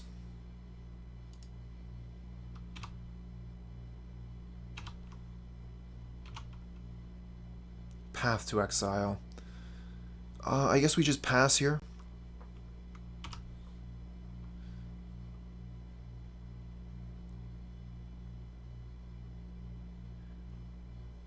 Hey, well, what are the odds of that? Glad you managed to join us, Hexar.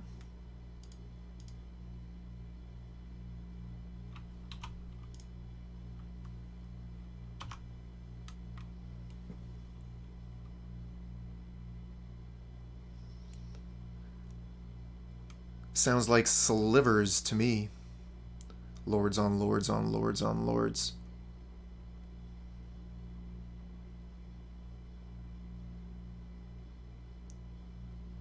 Engineered explosives on 1. That hits our Aether Vial.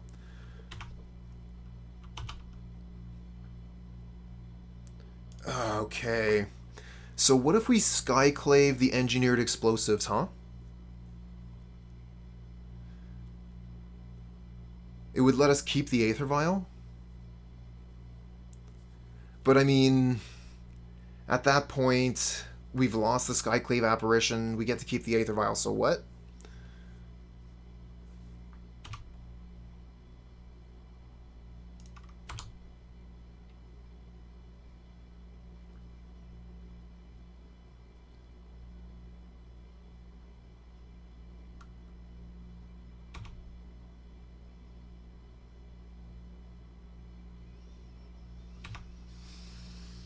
Okay, opponent still has 5 cards in hand here. Wow. Okay, so Death Shadow, we're going to be able to take care of that. We can because of the Ghost Quarter.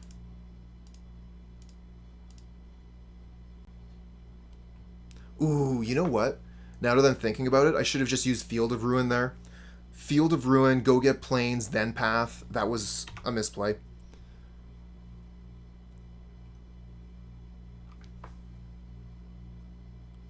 Ah, it would have been so much better there if I had done the field thing. Now I could just play Auriok Champion. Damn. Yeah, now we're punished. Big time.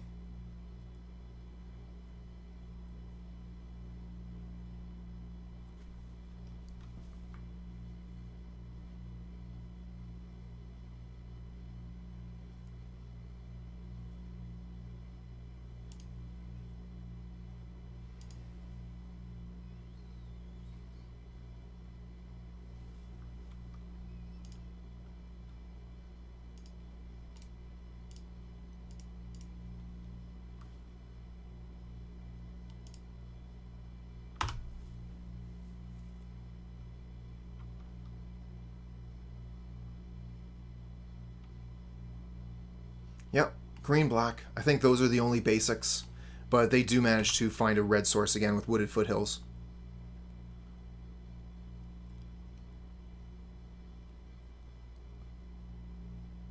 Bloodbraid Elf for Colligan's command, making us discard a card and returning Street Wraith? No, they're going to do 2 damage to us. We'll get rid of the Apparition, hold on to the Champ. Champ blocks forever.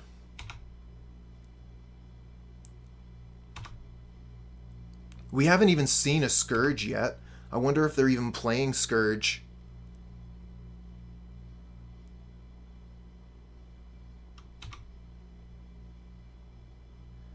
I was using Mirren Crusader. I switched off of it today just for a switch.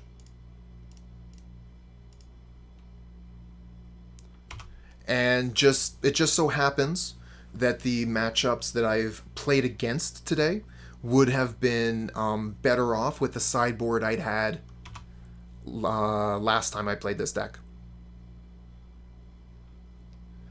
Ooh, Quarter the Red would have been good.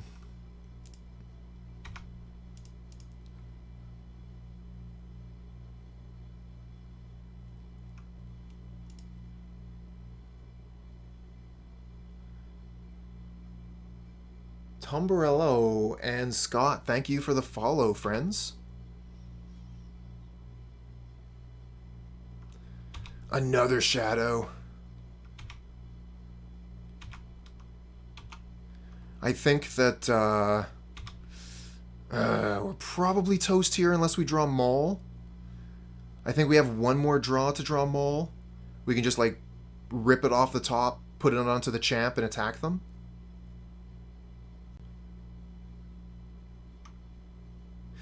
Ooh, actually, now that they've gotten rid of the planes, I don't think we can even draw them all anymore. So what could we draw? We could draw another Champ. We could draw a Path. So we still have some outs. So let's go ahead and draw a card and see what we get. A Plains. Okay. So we could still draw Path. We could still draw Path. A Plains. Okay. Scoop them up. This hand is probably a trap. They mulliganed last seen playing Jund Death Shadow.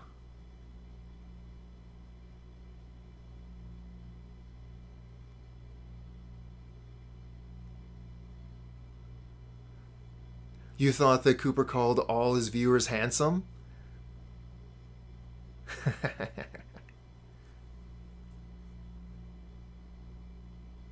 There is this one in particular.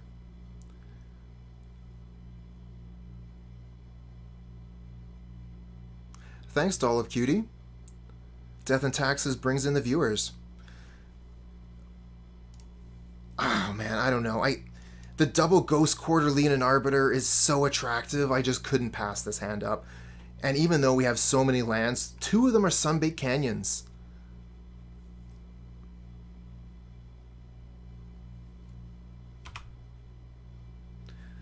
Real talk, what is the next deck I'm playing?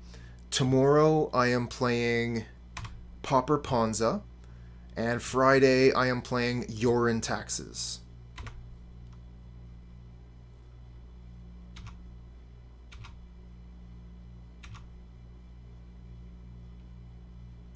Oh, there's the Maul of the Skyclaves we were looking for off the top. Deck is a troll.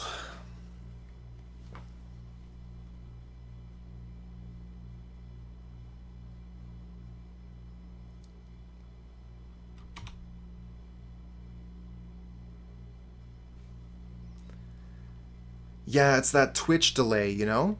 So the deck heard me, it understood what I wanted, but it gave it to me a turn too late because Twitch. It's got those chat delays. No interest in pathing this Bomat Courier right now.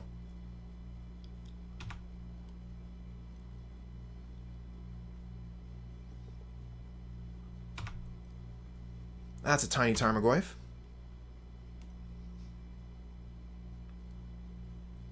Aether Vial right on time, as always.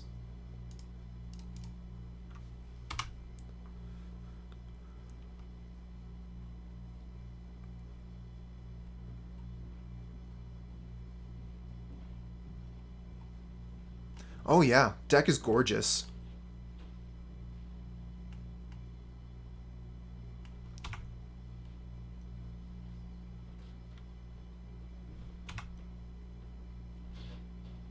And that really bounced up the Tarmogoyf in power and toughness too.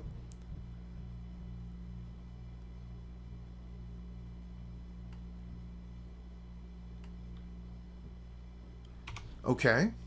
So this is a case of let's throw money at the opponent until they scoop. This is their turn 3, chat.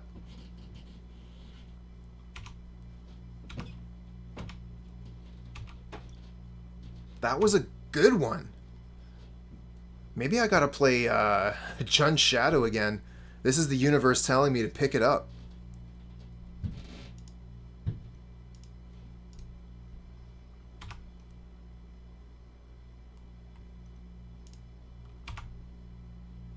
Tarmogoyf and Thoughtseize Broken combo.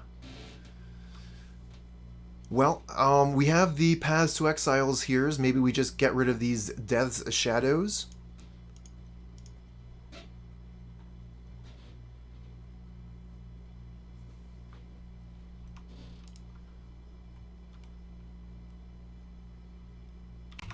Wow. Cool looking swamp.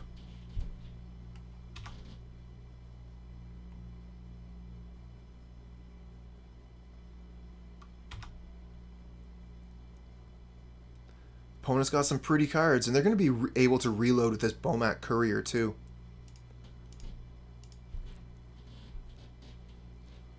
Yeah, that's a gorgeous swamp.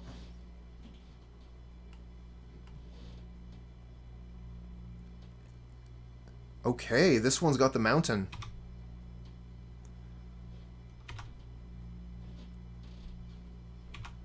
We're going to be able to scoop this one up in a minute.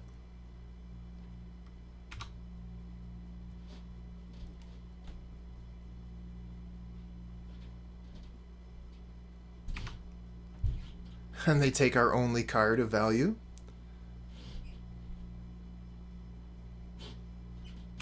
There's the Scourge. So, GG, opponent. Wow. Well played, well played. We could draw into Path to Exile. Get rid of the Scourge, take 6. Get a Flickerwisp.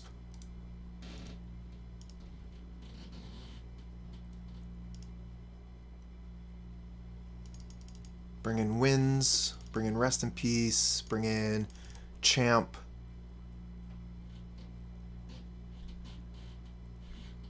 Yeah, that was a rough one.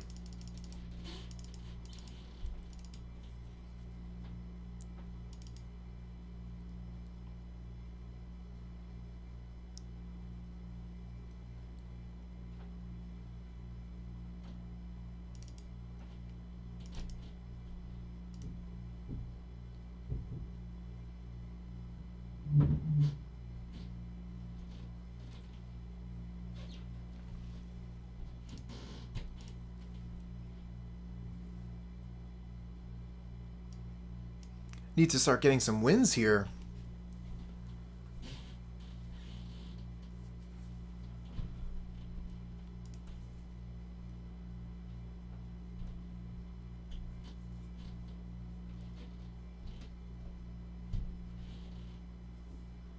What do we got? What do we got? Mediocre. Good enough.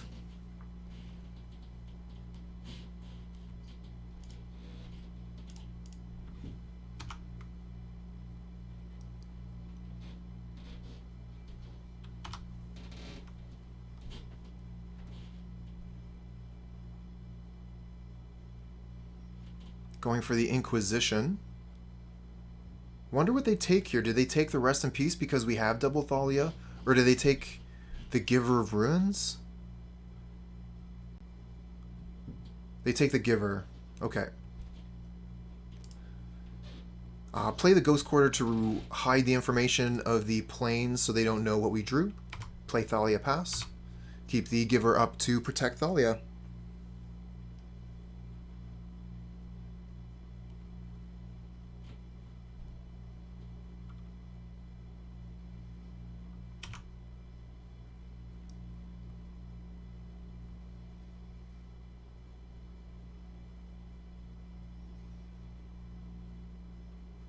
Lightning Bolt on Giver of Ruins, yep.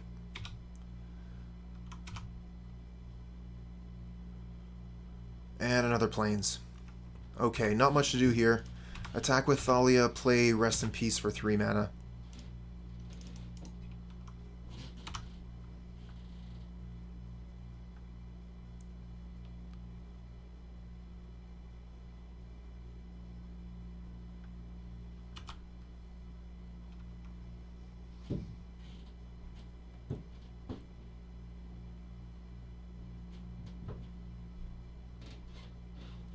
Swift Spear attacks.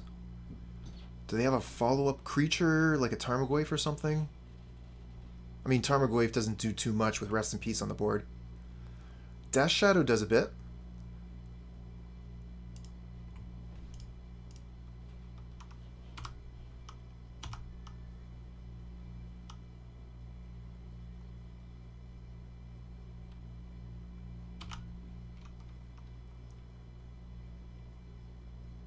We could block with Thalia, play second Thalia, so we don't take the 6.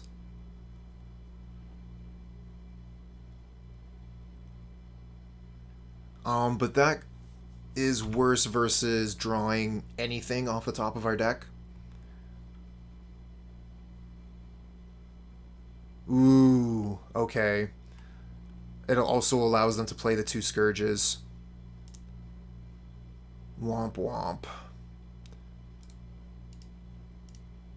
This hand.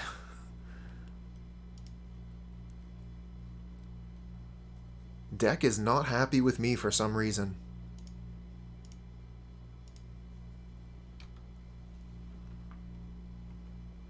Looks like we might be against Control for the last match of the day. Yeehaw. Was really hoping for Aether Vial off the top there.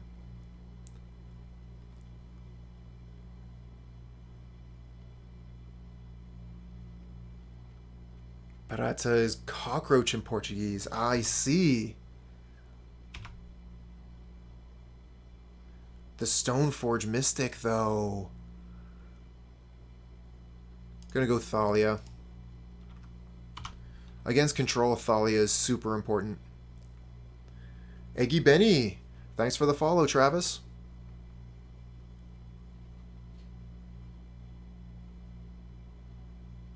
I know, right?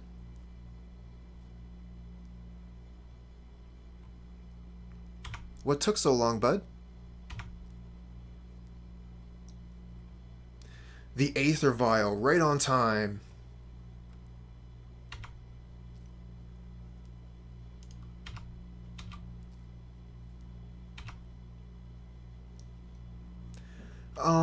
I think we probably go with the Stoneforge Mystic here.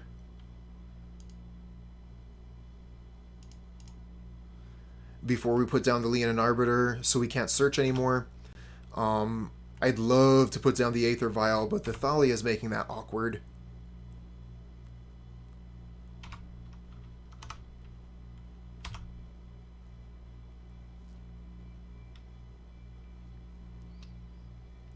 That is my goal in life.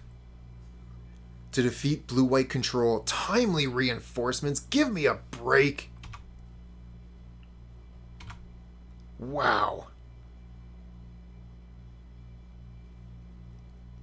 Spider Space lists the 1 mana traders. I might have taken a look at that. I definitely remember looking at some Spider Space lists in the recent past.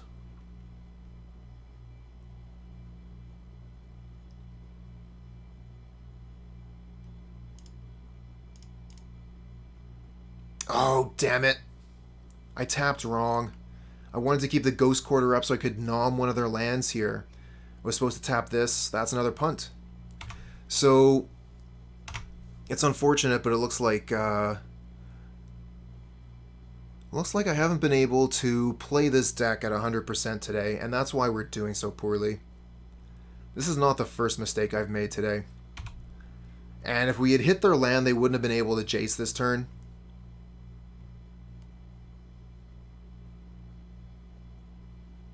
$80 Death and Taxes, yeah, that's something that I was looking to play. Actually, that's something that I was looking to play on Friday.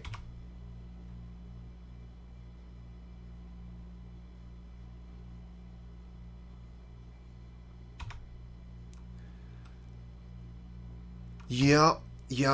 It looks like we're going to have a little bit of an anticlimactic end to this one, but let's go ahead and get rid of this Jace.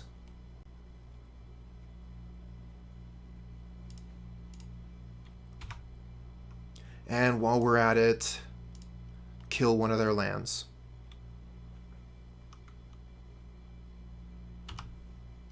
Chat loves land destruction, right?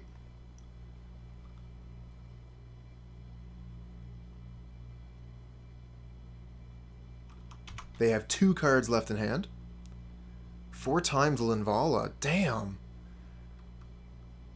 We can Flickerwisp one of these soldiers. We could play Thalia. I think we just play Aether Vial Thalia.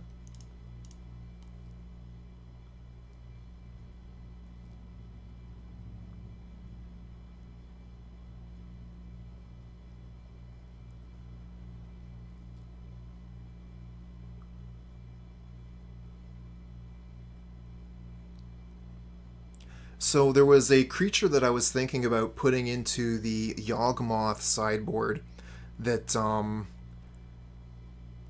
because Linvala is the angel that gives you hexproof, is that right? No, that's a different one. Linvala is the one that removes all activated abilities from your opponent's creatures. There's a creature I'm looking for that's a white and a generic, and it gives you hexproof.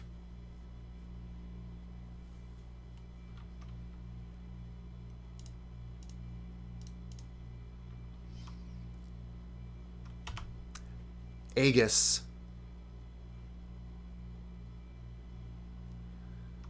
That's what it is.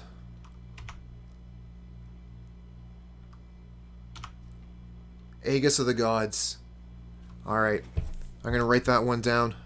Thanks, Travis. Thinking about switching the one of the sideboard cards for Aegis of the Gods, so I can bring it in versus Burn. And several other decks. So it would be like a Leyline of Sanctity that I could search for.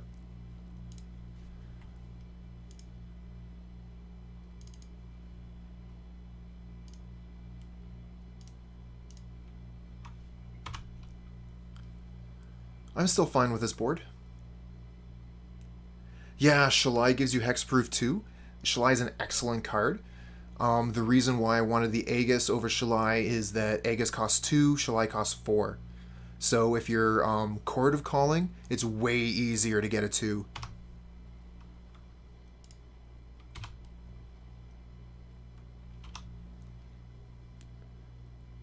Jonas, thanks for the follow, friend.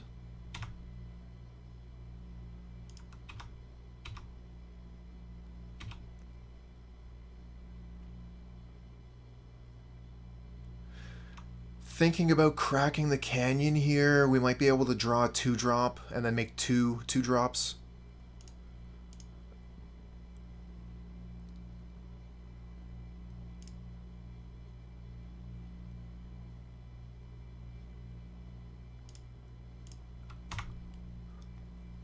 Alright, we'll throw the Thalia down during their upkeep. Cryptic Command. Okay, we'll do it now.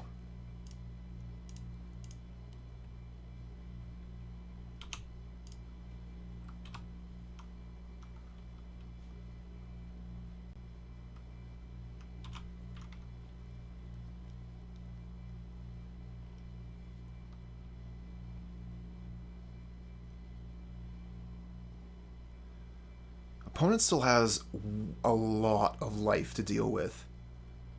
We're on turn 9. They have 19 life. Let's see if we can get some hits in here. Smack for 5. Okay, that's doing some damage. Aether Vial. Yep, go ahead.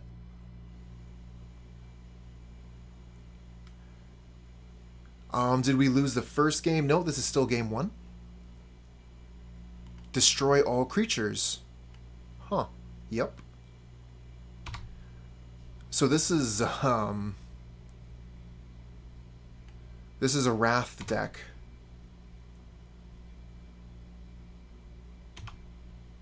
It's all the Wrath all the time.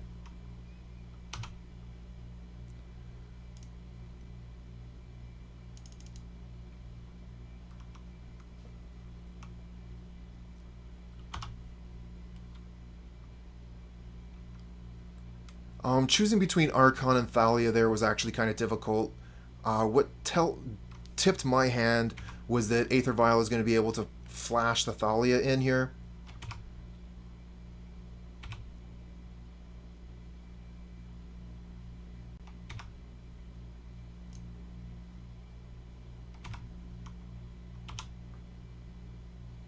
Stoneforge Mystic. Oh, I like that one.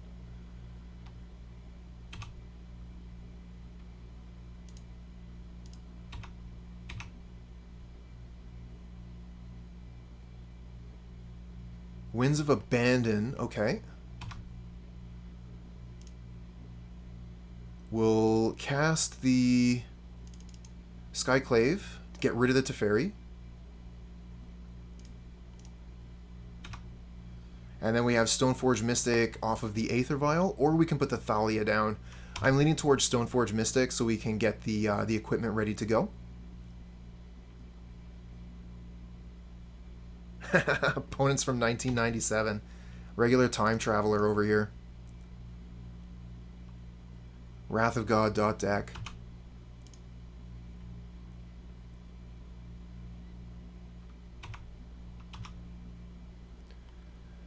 Ooh, all of these equipment seem quite good. Let's go for the Batterskull. For the recursion.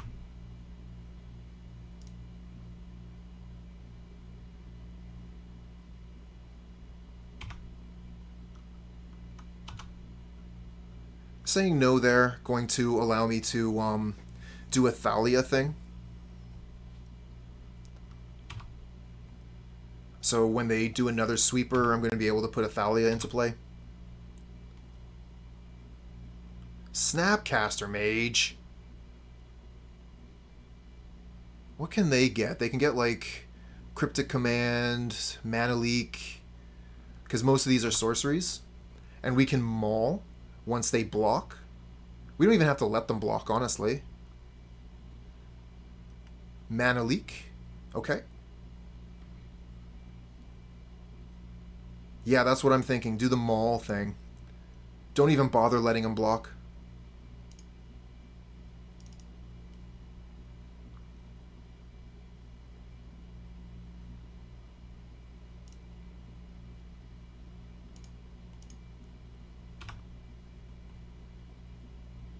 Ambush.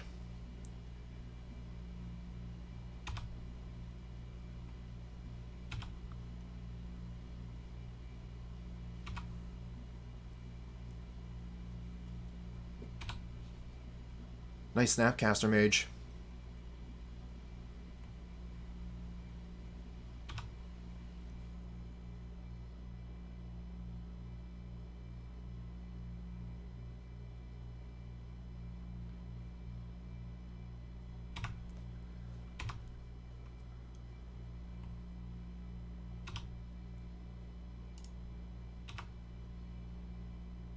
That was an option. I'm just scared of these Wraths. I mean, my 2-1 flash versus their 2-1 flash. Is D&T good? It can be. For a while it was accepted as tier 1 status, but that is definitely up for debate once again. I would definitely say D&T is good.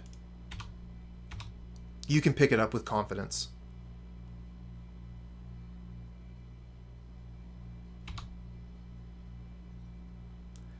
The question is, are you going to be good at piloting it? That is another question entirely.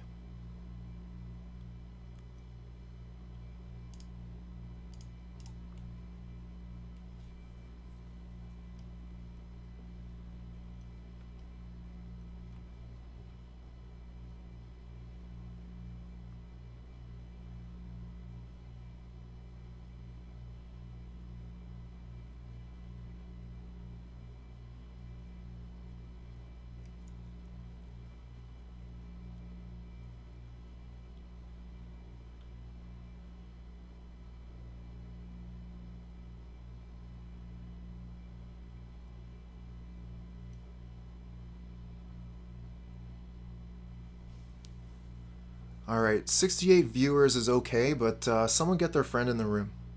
We're almost there.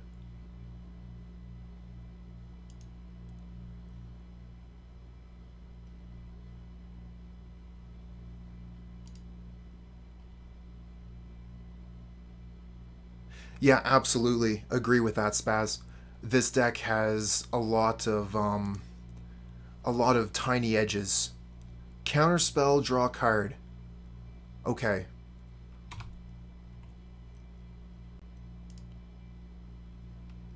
No, I still don't want to do that. Still too afraid of a Wrath. If we are able to put the Aether Vial... hold the Aether Vial at 2. If they Wrath, we can put the Thalia into play and then smack a Batterskull onto it and win. 3 Force of Negation in hand? Probably.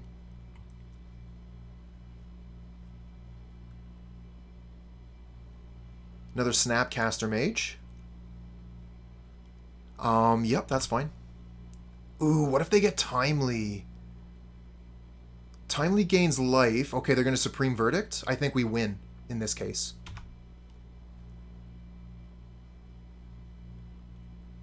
Okay, so first thing, we activate Stoneforge Mystic. Put the Batterskull into play.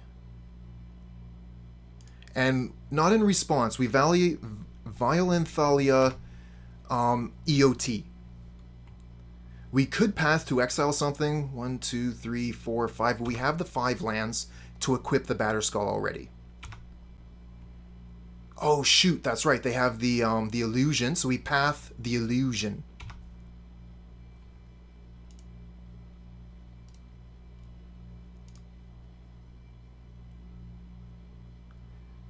Why do we Thalia in response? The Thalia would be dead. Are you guys trolling me?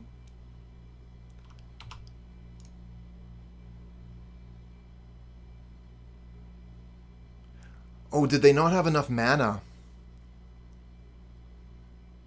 Thalia in response to Snapcaster because they only had 4 mana left. And then they would not have been able to cast the Sweeper. Okay.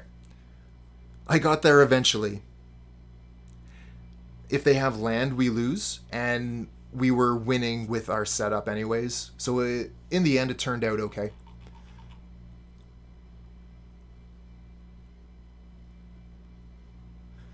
Now, our sideboard isn't exactly too great for this matchup, I gotta say.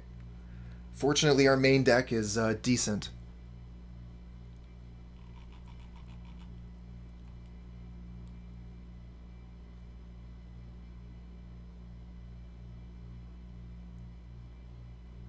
Think we take out Path, bring in Mindcensor and Revoker. We could bring in 1 Rest in Peace.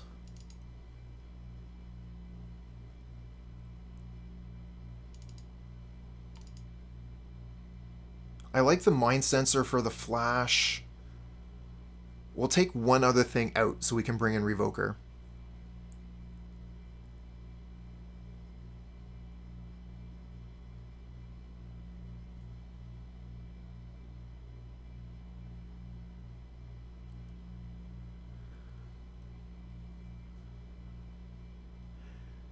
Spaz, I am sure that there would be some conditions you would want to bring Aether Vial out, but I'm not exactly sure what they would be. Yeah, that's why I only want to bring in one. Decks like this, or decks where I'm dealing with like Tarmogoyf, I want to bring in a small number of Rest in Peace, and then when I'm fighting against Dredge, I bring them all in.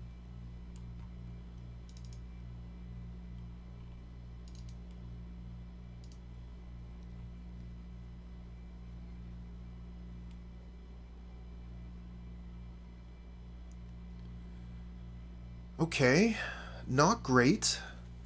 Not great. But I don't think we can throw it away. Aether Vial off the top, please. Womp womp.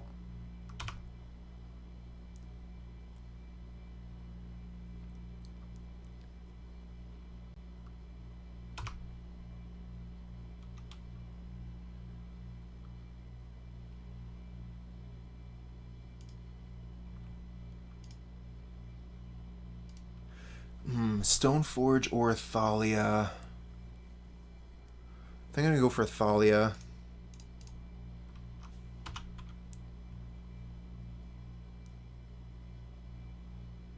Okay, they Spell Snare. I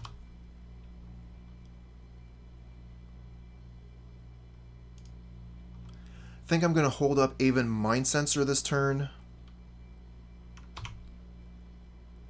to try and waste their mana. Ooh, Monastery Mentor. That's a problem. We don't have any answers to that currently.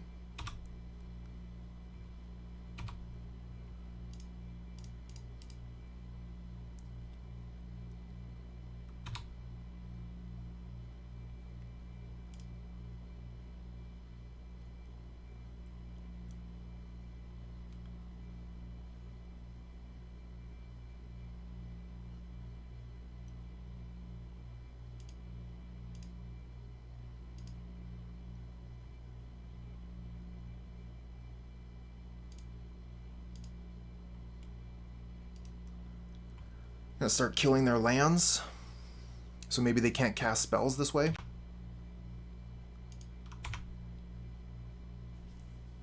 Another good thing to do there would have just been to throw down Stoneforge Mystic, go get an equipment. Would have been a little bit more mana efficient as well.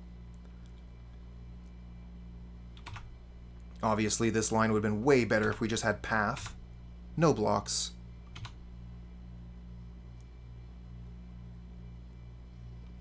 And they have another Field of Ruin.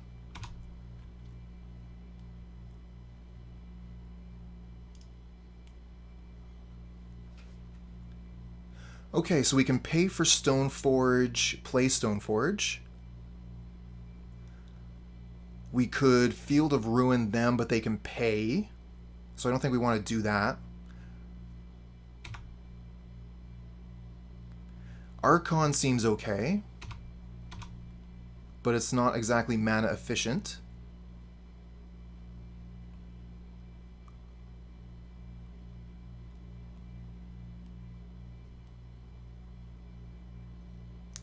Path to Exile on our Aven Mindcensor.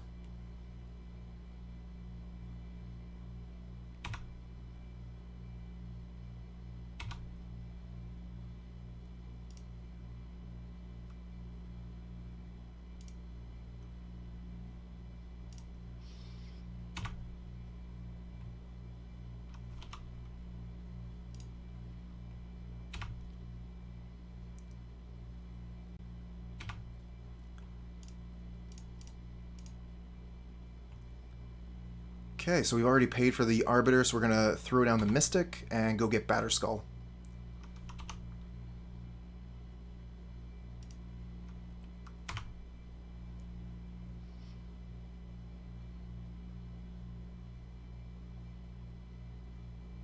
I'm also really interested in Field of Ruining this Glacial Fortress, but while they have mana up, that's awkward to do. But if they're not tapping their mana, playing any spells, that's going to end up really good for us. We can also Flickerwisp one of their tokens. I kind of like just playing Archon. This is like an embarrassment of riches.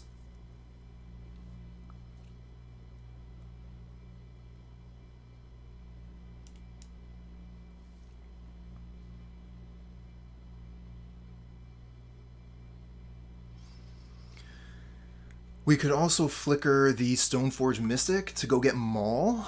That doesn't seem too bad. I like getting Maul.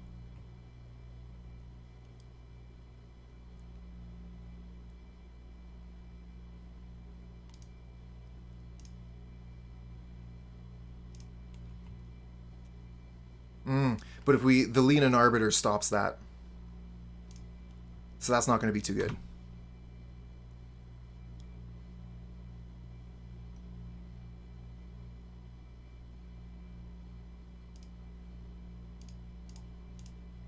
So in that case, I missequenced.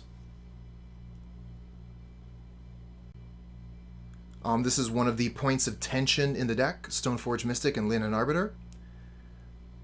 And it is something that when you're playing the deck yourself, you're going to have to watch out for. I have absolutely made that mistake more than once as well.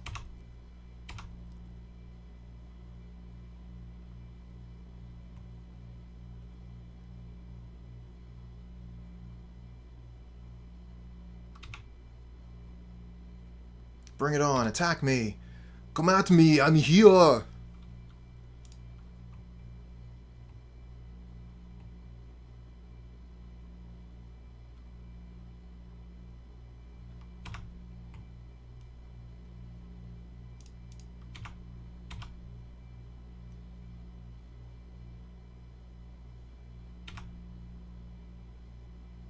Okay. Do we want to flicker anything? We could we could flicker the Stoneforge Mystic this turn.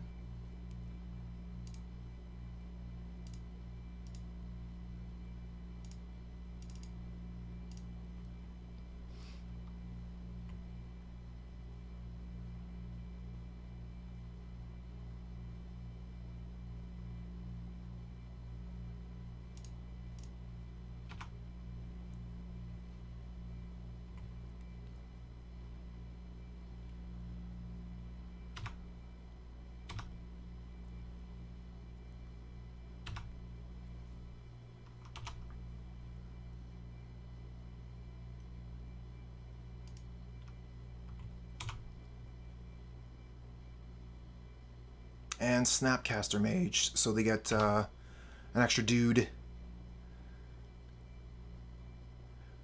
A 2/1 flash on the ground. Archon says only one spell per turn, not that they have any extra mana to be doing anything with it anyways.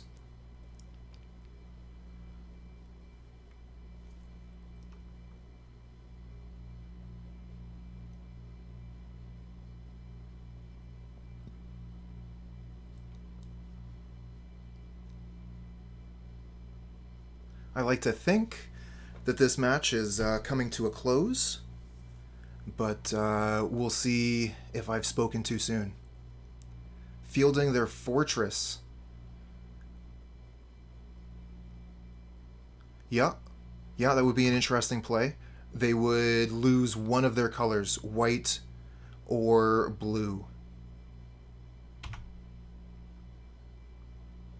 Oh, Mr. Grey Fox calling out the Ghost Quarter.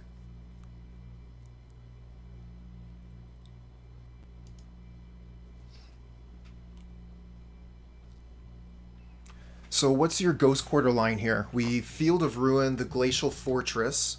They pay 2 mana, go get their land, and then we Ghost Quarter that.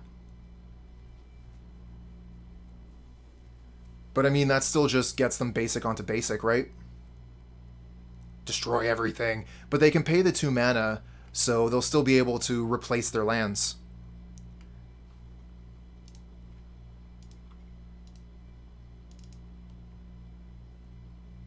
Yeah, so they have to pay twice. That makes a lot of sense. That kind of tempo swing is going to be everything.